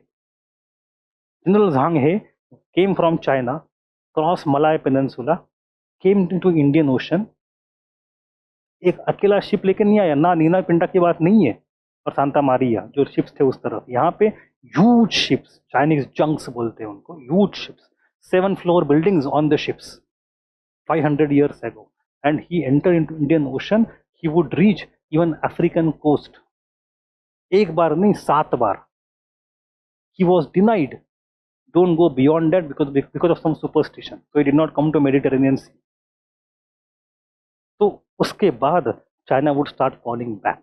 All the inventions of modernity could be gear, it would be printing press, it would be gunpowder. All of them came from China.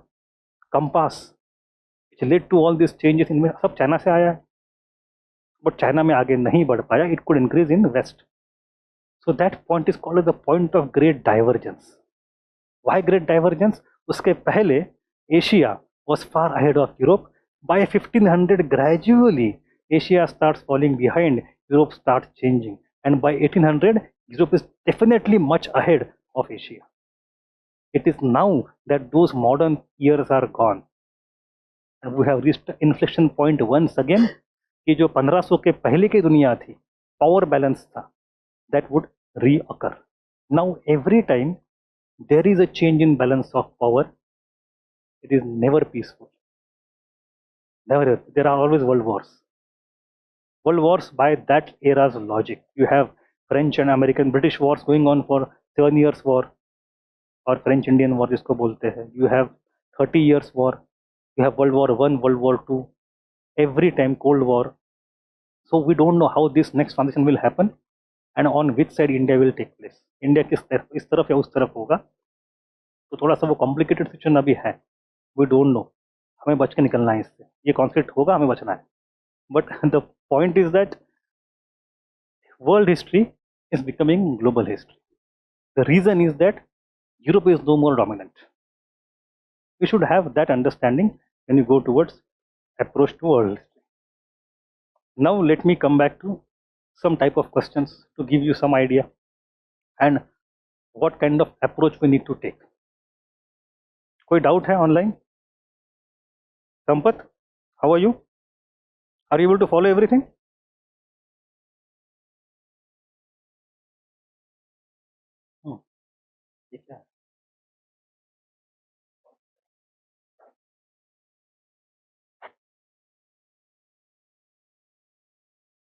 I think he's asleep. So question analysis. That is the final takeaway for the day.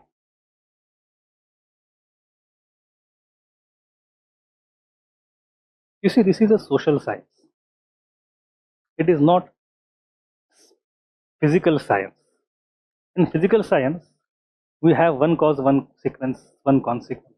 Although even there, that is no more there. We have relativity, we have fuzzy logic, we have all those things, but by and large. In social science, the things become thoda sa hatke, thoda sa difficult because there is by definition anekantavad of Jainism. Your answers are supposed to reflect anekantavad. If they don't, if your understanding doesn't reflect that, the answers won't reflect that. If the answers won't reflect that, you don't get the marks. Ultimately, हमें करना क्या है?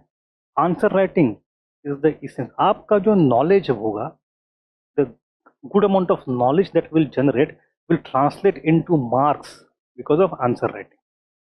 तो आपको knowledge भी चाहिए, answer writing भी चाहिए. बट माई पॉइंट वॉज कि how do you write answers. You have to go for, you have to accept there are multiple view points and this multiple view points coexist. एंड हमारा खुद का कोई view point नहीं है उसमें. You should be able to listen to question. Question को कान लगाओ, सुनो, प्रैक्टिस करो. क्वेश्चन के अंदर से आवाज सुनाई देगी. Answer is its own solution. अब देखो, there are two types of questions that are generally asked based on the directive words और keywords. There are only two types of questions. One questions are information based, और उसमें क्या आता है. For example, you have keywords like explain, illustrate, justify, and likewise. When you have such kind of keywords, exemplify,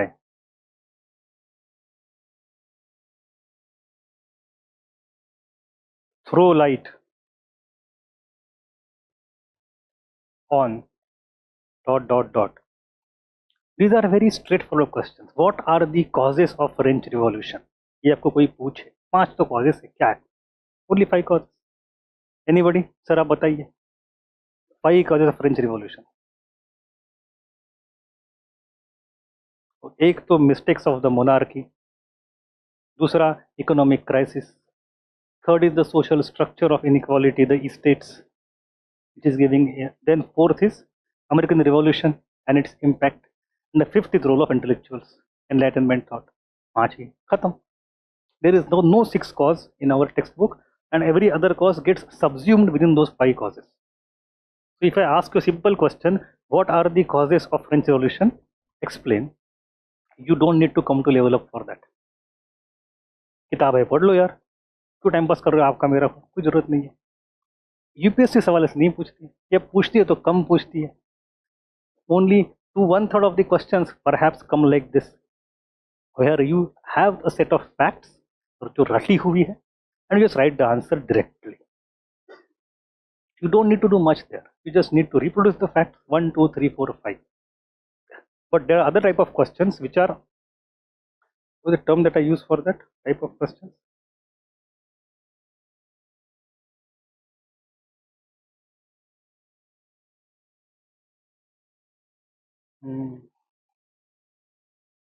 Argumentative. So these are elaborative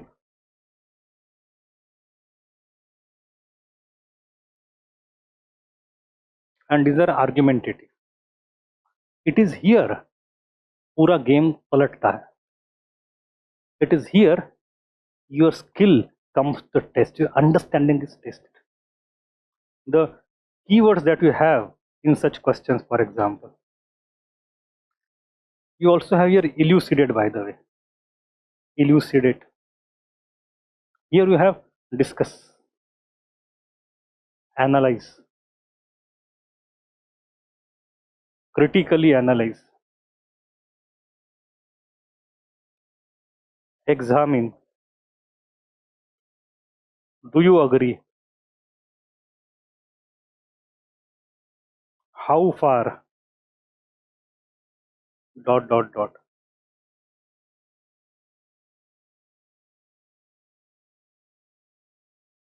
So these are the type of keywords or tail words or directive words you have जो आपको मजा चखाते UPSC का. And that is the main fun and that is the main happiness of the entire learning process, and that is why you need some support, because these things you will not find very easily. Let me show you some examples.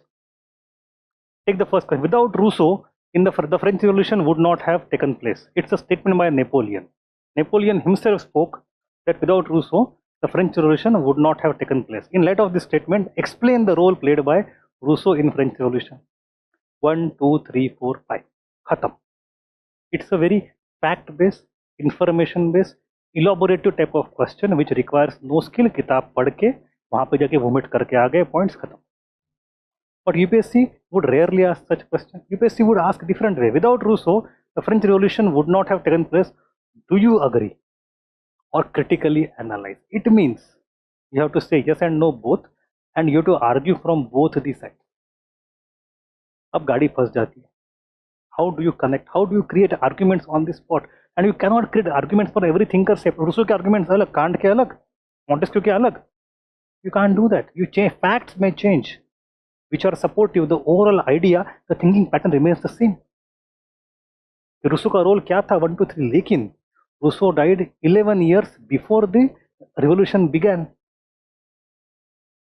And when the revolution began, at that time जो middle class था, the people who took oath on tennis court, उनके ideas were not Rousseau's ideas. They were quite liberal. Rousseau is much more radical by that standard of that time. It is after the revolution took place in 1791-92, when you have Robespierre. At that time Rousseau becomes the god of revolution. और वो उसकी भाषा बहुत, उसके ideas important. In the 19th century that follows after French Revolution, Rousseau's ideas became much more potent, much more useful for democracy and general will and social contract, everything. So he, rather than him creating revolution, it is revolution that made him more popular. तो किसने किसको बनाया? Rousseau ने revolution को कि revolution ने Rousseau को? But that point you will accept as answer only in the second type of question. In the first question you would not go there. अब ये वाला समझ है chronology की, consequences की, causality की, you would not glean it very easily from book में होती है. I am not creating my own knowledge, it is there in the books. If I give you books right now and ask you to extract points, you will not be able to extract points. To extract the points even from the basic book like NCERT requires sadhana and tapasya. चीजें वही होती है, दिखनी अलग किस्म से चाहिए. When Shankaracharya says Atman is equal to Brahman, Aham Brahmasmi, and when you achieve moksha after understanding that, किसी ने पूछा था, एक मैं कुछ रैंडम वीडियो देखा साधु बाबा का कि मोक्ष मुक्ति के बाद अगले टाइम क्या करते हो आप? You are still alive. मुक्ति देह से तो नहीं मिली है आपको, जिंदा तो हो, मोक्ष तो मिल गया. Then what do you do? उसने कहा before I got moksha I used to wake up every morning, I used to drink tea. After I got moksha I wake up every morning, I drink tea. आप चीजें वही करते हो, देखने का तरीका बदल जाता है. So when I read an NCERT and you read NCERT, the appreciation, the kind of things we extract from it would be different.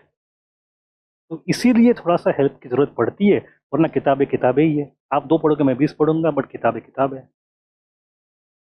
Right? So that is the whole idea. Take another example. The same question that came in a different way. What you have is no event as encompassing as the French Revolution occurs in an intellectual vacuum. Comment. So without enlightenment there would not be French Revolution. So French Revolution के पहले तो एक intellectual movement होनी चाहिए. अब क्या हुआ? Simple question was that what are the causes of French Revolution? 1 2 3 4 5. That was a school level question. What UPSC is asking now is of those 5 causes, I am picking one cause, intellectual movement, enlightenment, and you have to comment कि क्या वो सबसे fundamental cause है बाकी 4 के मुकाबले.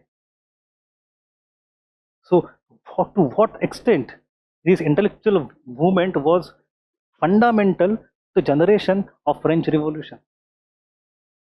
Look at the other question. The connection between the philosopher's ideas and the outbreak of French Revolution of 1789 is somewhat remote and indirect. अब exactly उल्टा पूछ लिया यूपीएससी ने, खुद ने अपनी बाजी पलट ली. पहले बोल रहे उसके बिना हो ही नहीं सकता. Now they are saying उनमें कुछ ताल्लुक है ही नहीं ज़्यादा. अब बताओ comment. So you have to take the exactly different stance. Again, in both the things you have to critically evaluate and comment. So you have to talk of the other side. But UPSC itself is changing the nature of question to the opposite. Now with the same 5 causes, the way you write the answer on the spot will change. Facts won't change.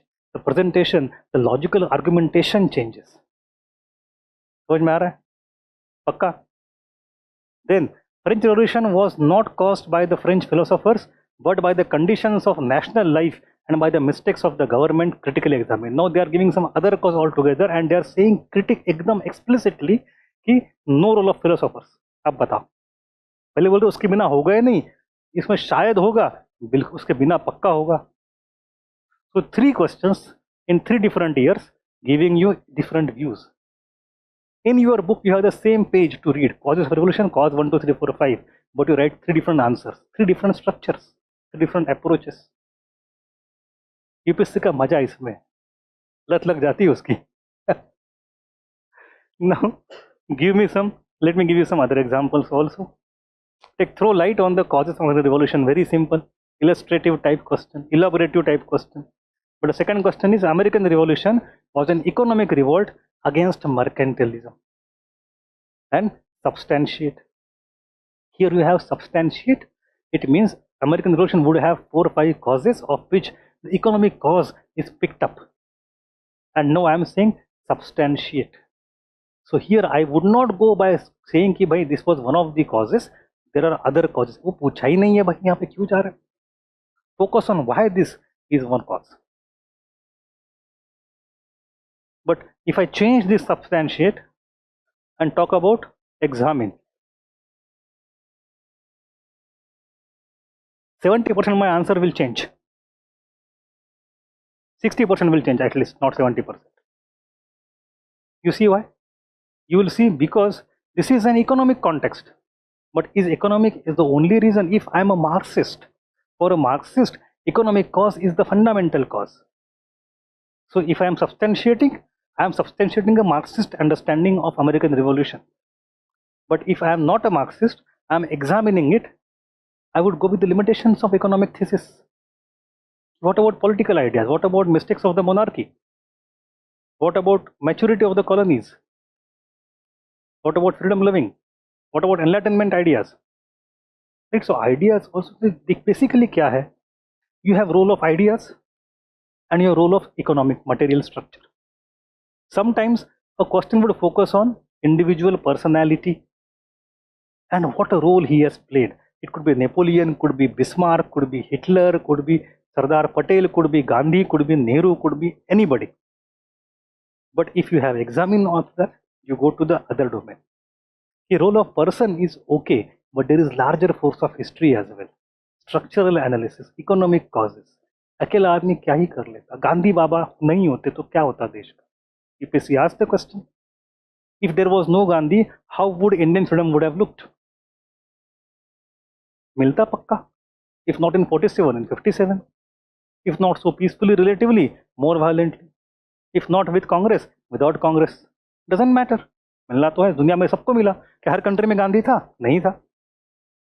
The nature would have changed. The inevitability would not have changed. So what is the role of individual in shaping the events in the history?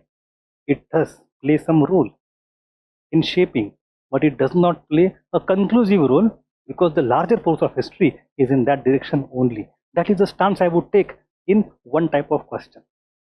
If the question is asked in reverse way, मेरा argument भी उल्टा हो जाएगा. तो समाज का दिशा तो है, but individuals also play some fundamental aspect in shaping the outcome. So I am shifting between individual and structure. Similarly, I shift between idea and economy, material basis. अपने आंसर्स वैसे वेरी होते हैं. You see, in the example number 2, वही तो बात है. Is talking about role of thinkers. Then here comment में I would say thinkers is okay. Montesquieu, Rousseau, Voltaire are okay. But what about the structure of society and economy? Thinkers नहीं होते क्या revolution नहीं होती? बिल्कुल होती. शायद थोड़ी बात होती, थोड़ी अलग होती. बात वही है, गांधी नहीं होते देश का क्या होता? Questions are not different, they are the same questions in different context. Arguments को you have to modify them little bit suitably. That is all that is required. Thinking, it's logical argument, it's not about facts. ठीक है. Then you go to next question, example number 4. French Revolution encouraged the process of democratization in France. Elaborate. You talk of how the feudalism was destroyed, how the privileges were taken away, how the citizenship's rights came. Good thing. Middle class got power, constitutions were written, monarchy was gone gradually. But If you have, do you agree? Then in the second half, you take critical stance and you say, ये सब तो ठीक है. But there are some glaring errors or glaring loopholes in the understanding of French Revolution. It did not give right to women. It did not give right to slaves. We have the documents, the articles by Mary, books by Mary Wollstonecraft. She talks about it a lot. औरतों का क्या? Same thing in India, in different context. So, do you agree? To some extent, not completely. Because असली democracy कब आती है? When everybody gets universal rights, universal adult suffrage is there, and there is welfare state. And these two things are distinctly 20th century things and not 18th century things. The women in France got voting rights in 1940s, not in 1789 or 1790. So, is it a democratization? आधा अधूरा ही है. So you need a longue durée perspective. You need to have horizontal connections, and then you need to go into critical ideas. Is it too heavy today? ज़्यादा heavy हो रहा है? समझ में आ रहा है? पुष्पेंद्र, पक्का समझ में आ रहा है? Okay. Then take next example. The Industrial Revolution brought about great changes in the social and economic life of Europe. Explain a simple question of 1998 causes and consequences. Consequences in the political field, in social field, economic field, cultural field. हर एक के 3 point रट के जाओ, काम हो गया. But a question would be, the Industrial Revolution put mobility in the place of stability. Critically examine. Was it really so revolutionary? It brought changes, but to what extent? Are those very fast or slow? Were they started by IR or before that, or they came gradually creeping in after that? अब आगे, अब लग गई Lanka. Because books में आपको चीज readymade नहीं मिलेगी. एनी बुक ऑथर, क्योंकि उसको किताब लिखने हिस्ट्री लिख के चला गया, कहानी बता के आपको, वो थोड़ा कोई बेसिक क्लियर कराने आ रहा है ऑथर किताब का. हाँ, that step cannot be bypassed. We need to learn that. We need to go through book. We need to go through handouts. We need to go through story. History mein, I would want to add one more thing. The way we teach in the class initially is, it could be medieval, modern, world, anything. In history, we have to tell a story. Ghatana kya ghati? In case of polity, in case of economy, in case of IR, we don't need to go into stories much. The way we teach in the class is analytical. The way you take notes is analytical. The way you write answer is also analytical. There is direct one-to-one correspondence between the teaching and the answer writing in other subjects. In history, on the other hand, I cannot teach you only analytically. आप बोलोगे बात क्या है, बताओ, मुद्दा तो बताओ क्या है, कहानी क्या है. So I have to tell you stories also, the chronological unfolding of events one by one. And when I do that, you understand story. You start writing answer. कहानी लिखनी नहीं है आंसर में. The answer writing does not expect you to write stories at all. अब class में तो कहानी पढ़ाई थी, लिखने तो थॉट्स है, right? So I have to do everything twice over. I have to tell you stories also, events also, unfolding of chronology also, and then I have to tell you separately analysis also, which you can write in the answer. तो ये काम थोड़ा सा पेचीदा वाला हो जाता है. There is no direct correspondence. इसलिए when you read a book which has given all the stories, entire story of modernity, it doesn't automatically translate into answer writing. Answer writing in history needs a separate effort. That is the point. So this is the point I wanted to prove by example 5. Then you go to example 6. Why was the First World War termed as the first total war in modern history? So total war क्यों कहते हैं? But there are many ways in which the war of 1914 to 18 was unprecedented in human history, entirely novel, critically examined. तो यहाँ पूछा है why it is called total war for the first time. So there is a concept called total war. It is contrasted with other concept called limited war. So in the history, throughout the history, because of the limits of power, the wars were also limited in their scope. With the rise of nation state, with the rise of industrial revolution, the capacity of state to mobilize resources increased. And that led to a war without end. Till the time we see complete abject surrender of the other party, total output नहीं आएगा, total war चलता रहेगा. I have total mobilisation, army, civilian, सब कुछ काम, entire industrial capacity of a nation is put in the war. I was listening to some military general Naravane, उनका कुछ भाषण सुन रहा था मैं 2-4 महीने पहले. व्हाट ही सेड कि it's a very common idea, वैसे उनकी खुद की नहीं है, एवरीबडी नोज दैट, कि the army may be our first line of defense against our enemies, but our industry is the second line of defense. Production of technology, armaments, goods वहाँ पे होता है जिससे हम लड़ते हैं. War happens in economic field and trade field also. So army may be first line of defense, industry is the second line of defense. Why?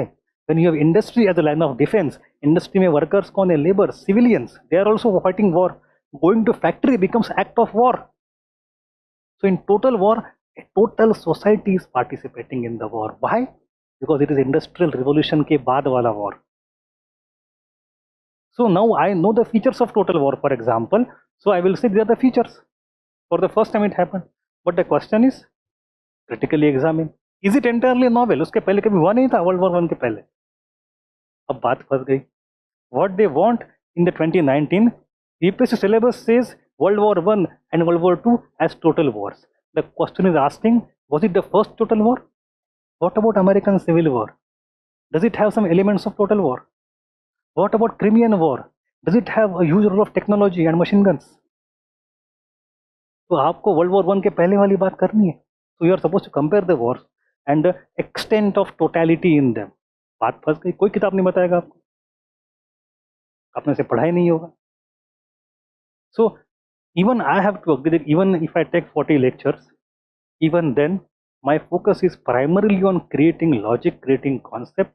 For the off chance there would be 19 questions in paper, of which 9 plus 5, 14 questions would come without option from world history, 5 compulsory और 3 के 3 set.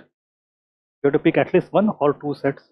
So these 9 plus 5, 14 questions of world history will face in your life. Out of 14 questions, I guarantee you 2-3 questions will be such जो आपने ना कभी देखे होंगे जिंदगी में, ना सोचे होंगे.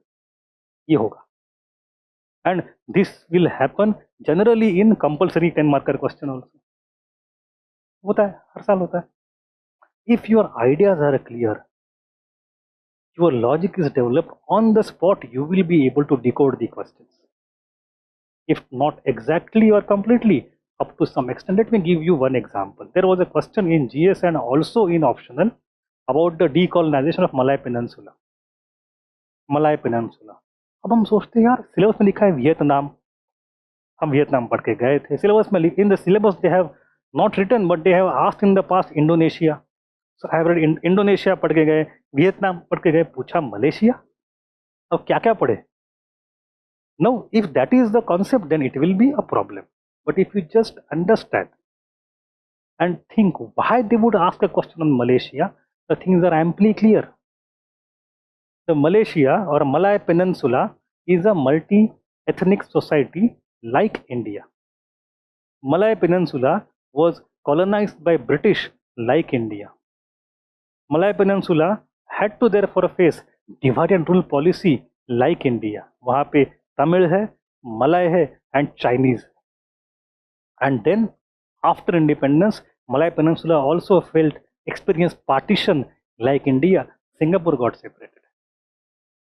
So the story of Malay Peninsula is very much in parallel to the story of India. बस इतना भी आपको पता हो, बिना सोचे समझे कहानी पूरी गढ़ दो, आंसर में हो जाएगा. Use like story of India in the context of Malaysia, answer will be 100% accurate. It's common. There was a question on last year on Western Africa. So experience of some countries getting decolonized in Western Africa. People were like, भाई Africa में 50 country है, सबका पढ़ना है क्या? 50 नेता, 50 parties, 50 movement, 50 years. No, not that. It is not that. You have to understand that when process of decolonization happens, it has certain structures and certain ideas. For example, if the country is France and country is Britain, both of these countries have their own type of colonization. A British would have a different culture, a French would have a different culture. So the way they try to integrate local population in their empire is different. French go for Frenchification. They want all the people to speak French. They want all the people to get elected in French Parliament. British don't do that. You can't be in Bombay and fight elections for London Parliament. You have to go to London for that. So the way colonies were integrated in society, the role of culture, the role of political institution was different. So the colonization has a different pattern. Economic exploration दोनों में है, but its format is different. If you know that difference, you will easily understand that when decolonization happens, both countries will behave differently. In case of Algeria, France would behave differently. General de Gaulle would come. General de Gaulle would not allow Algeria to go, because Algeria is so much integrated into France. In case of India, it is fine. छोड़ दो इनको, देख लें. One thing. Secondly, the colonies are also of different type. America was a colony called a settler colony. In some colonies, there are semi-settler colonies कि local लोग भी हैं और कुछ गोरे जाके बसे हैं. And some colonies are non-settler colonies like India. So a settler colony like America, when it revolts, गोरे ही लोग independent होते हैं, उनकी कहानी पूरी अलग है. They have a different story altogether. When you have a non-settler colony like India, the entanglement is very less after independence. But when you have semi-settler colony, where you have lots of black people and some white people who hold disproportionate asset like land and plantation and property, उनको डर है. So here they get entrenched. You have that kind of pattern. So you should know which colony is settler, which is semi-settler. कहानी आपकी पूरी twist हो जाती है उस. You don't even need to know country का नाम, कुछ फर्क नहीं पड़ता. Take for example a different third pattern. One was Britain versus French, other is settler versus non-settler. The third would be, for example, the role of middle class. If the middle class is evolved, is educated, like in the case of Ghana, we have Kwame Nkrumah. So Ghana mein, you will see the transfer will be relatively peaceful. If you go to Kenya, not far away from Ghana, there you don't have middle class activity involved. You have settler colonies, semi-settler colonies, entrenched interest. So the revolution, the independence movement will be extremely violent and butchering. Mau, you know Mau in Kenya. कैसे tribal को अंग्रेजों ने मार दिया, brutally मार दिया. So the story of Ghana, story of Kenya would be different. This is a logic. It's not set of facts. So this logic should evolve. That is how we study decolonization process. Yes, next example. Throw light on the causes of World War II. Very simple, 1, 2, 3, 4, 5. But Hitler did not really want a world war. His intention was only a short war with Poland. और वो तो मर गया, उसको जाके कौन पूछेगा? Right? No, he's a very respectable historian, A.J.P. Taylor, and he said, Hitler का अब how do I know as a student what was Hitler's intention? So here my cause 1, cause 2, cause 3, cause 4 will not suffice. I should know how it is analyzed. Then I say Hitler was not looking for a world war. His role was only a limited war. It means somebody else miscalculated. Who is that somebody else? British and French. So A.J.P. Taylor is trying to put the blame of the World War II on British and French policy and not on Hitler. Because उनकी policy गलत थी. They were not able to assess Hitler properly. They gave wrong signals to Hitler. और वो फंस गया बेचारा. So you should understand that when I write the, like for example in the case of Norman Lowe, it's a school level book for British kids. So in that he would say ki cause 1, cause 2, cause 3, role of Hitler, role of British, role of French, role of this, role of that, role of Versailles and all those things. But I have to create drama out of it. Then I have to talk about the cause which I think is fundamental based on the question that is asked, the way question is asked. तो आपको question को कान लगा के सुनना है. Question के अंदर से आवाज आएगी इस दिशा जाओ, तो you go to this Disha. The question says go in that direction, you go in that direction. Your direction is determined not by your understanding or your fact or your belief in your ideology. It is determined by the direction given to you by the question. For the same set of fact, आपके question अलग अलग आ सकते हैं. ठीक है. So game सारा वहाँ पे है. So understanding concept and all this. So this is an overall idea. What we shall start tomorrow with is the idea of early modern. In one and a half lecture, we'll start enlightenment, and then it will take couple of lectures, and then we'll go to American Revolution first. We'll continue entire American story for 3 lectures, 2.5 lectures, and then we shall go to French. उसके 4 lectures. ठीक है? Is it clear? GS syllabus of world history is very haphazard. It also starts in middle of 18th century only. They also want you to know enlightenment. They have mentioned some ideologies like nationalism, socialism, communism, etc. So again you come back to industrial revolution. Retrieval of boundaries also means emergence of nation state. Syllabus वही है. Nah, not at all. For the history optional students, you do not need to study GS history separately at all. World history also बिल्कुल मत पढ़ो.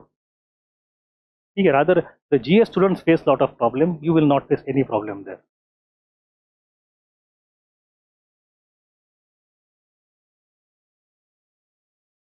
2013. अच्छा अच्छा syllabus बोल रहे हो. अरे ऑप्शनल में से कुछ 2002 एक तो लिखा हुआ है, but they can ask any question. Will bring till modern. हमें मॉडर्न खत्म करना है. We have to study everything of 20th century. Any doubt sir? ठीक है. Online any doubt? Prince there is no world history. Prince does not have world history at all, so there is no problem. ठीक है. Okay. Online any doubt? Sudeep, Rutuja. Sudeep has some background, Rutuja has some background, Vaishnav has some background, Alankrita has background, Sampath has background. We have many students who have got some history background or optional background. Even Parimala from Vishakhapatnam, right? Parimala? You are doing masters or PhD, I guess, in history. If I can recall very properly, because we had discussed it before the dam began, in the month of September maybe. You will finish your masters or PhD.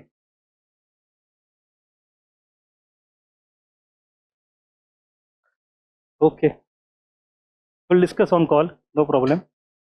So I think no doubt I finished masters. Okay, chalo, good. ठीक है. Then let us meet tomorrow morning 8 o'clock.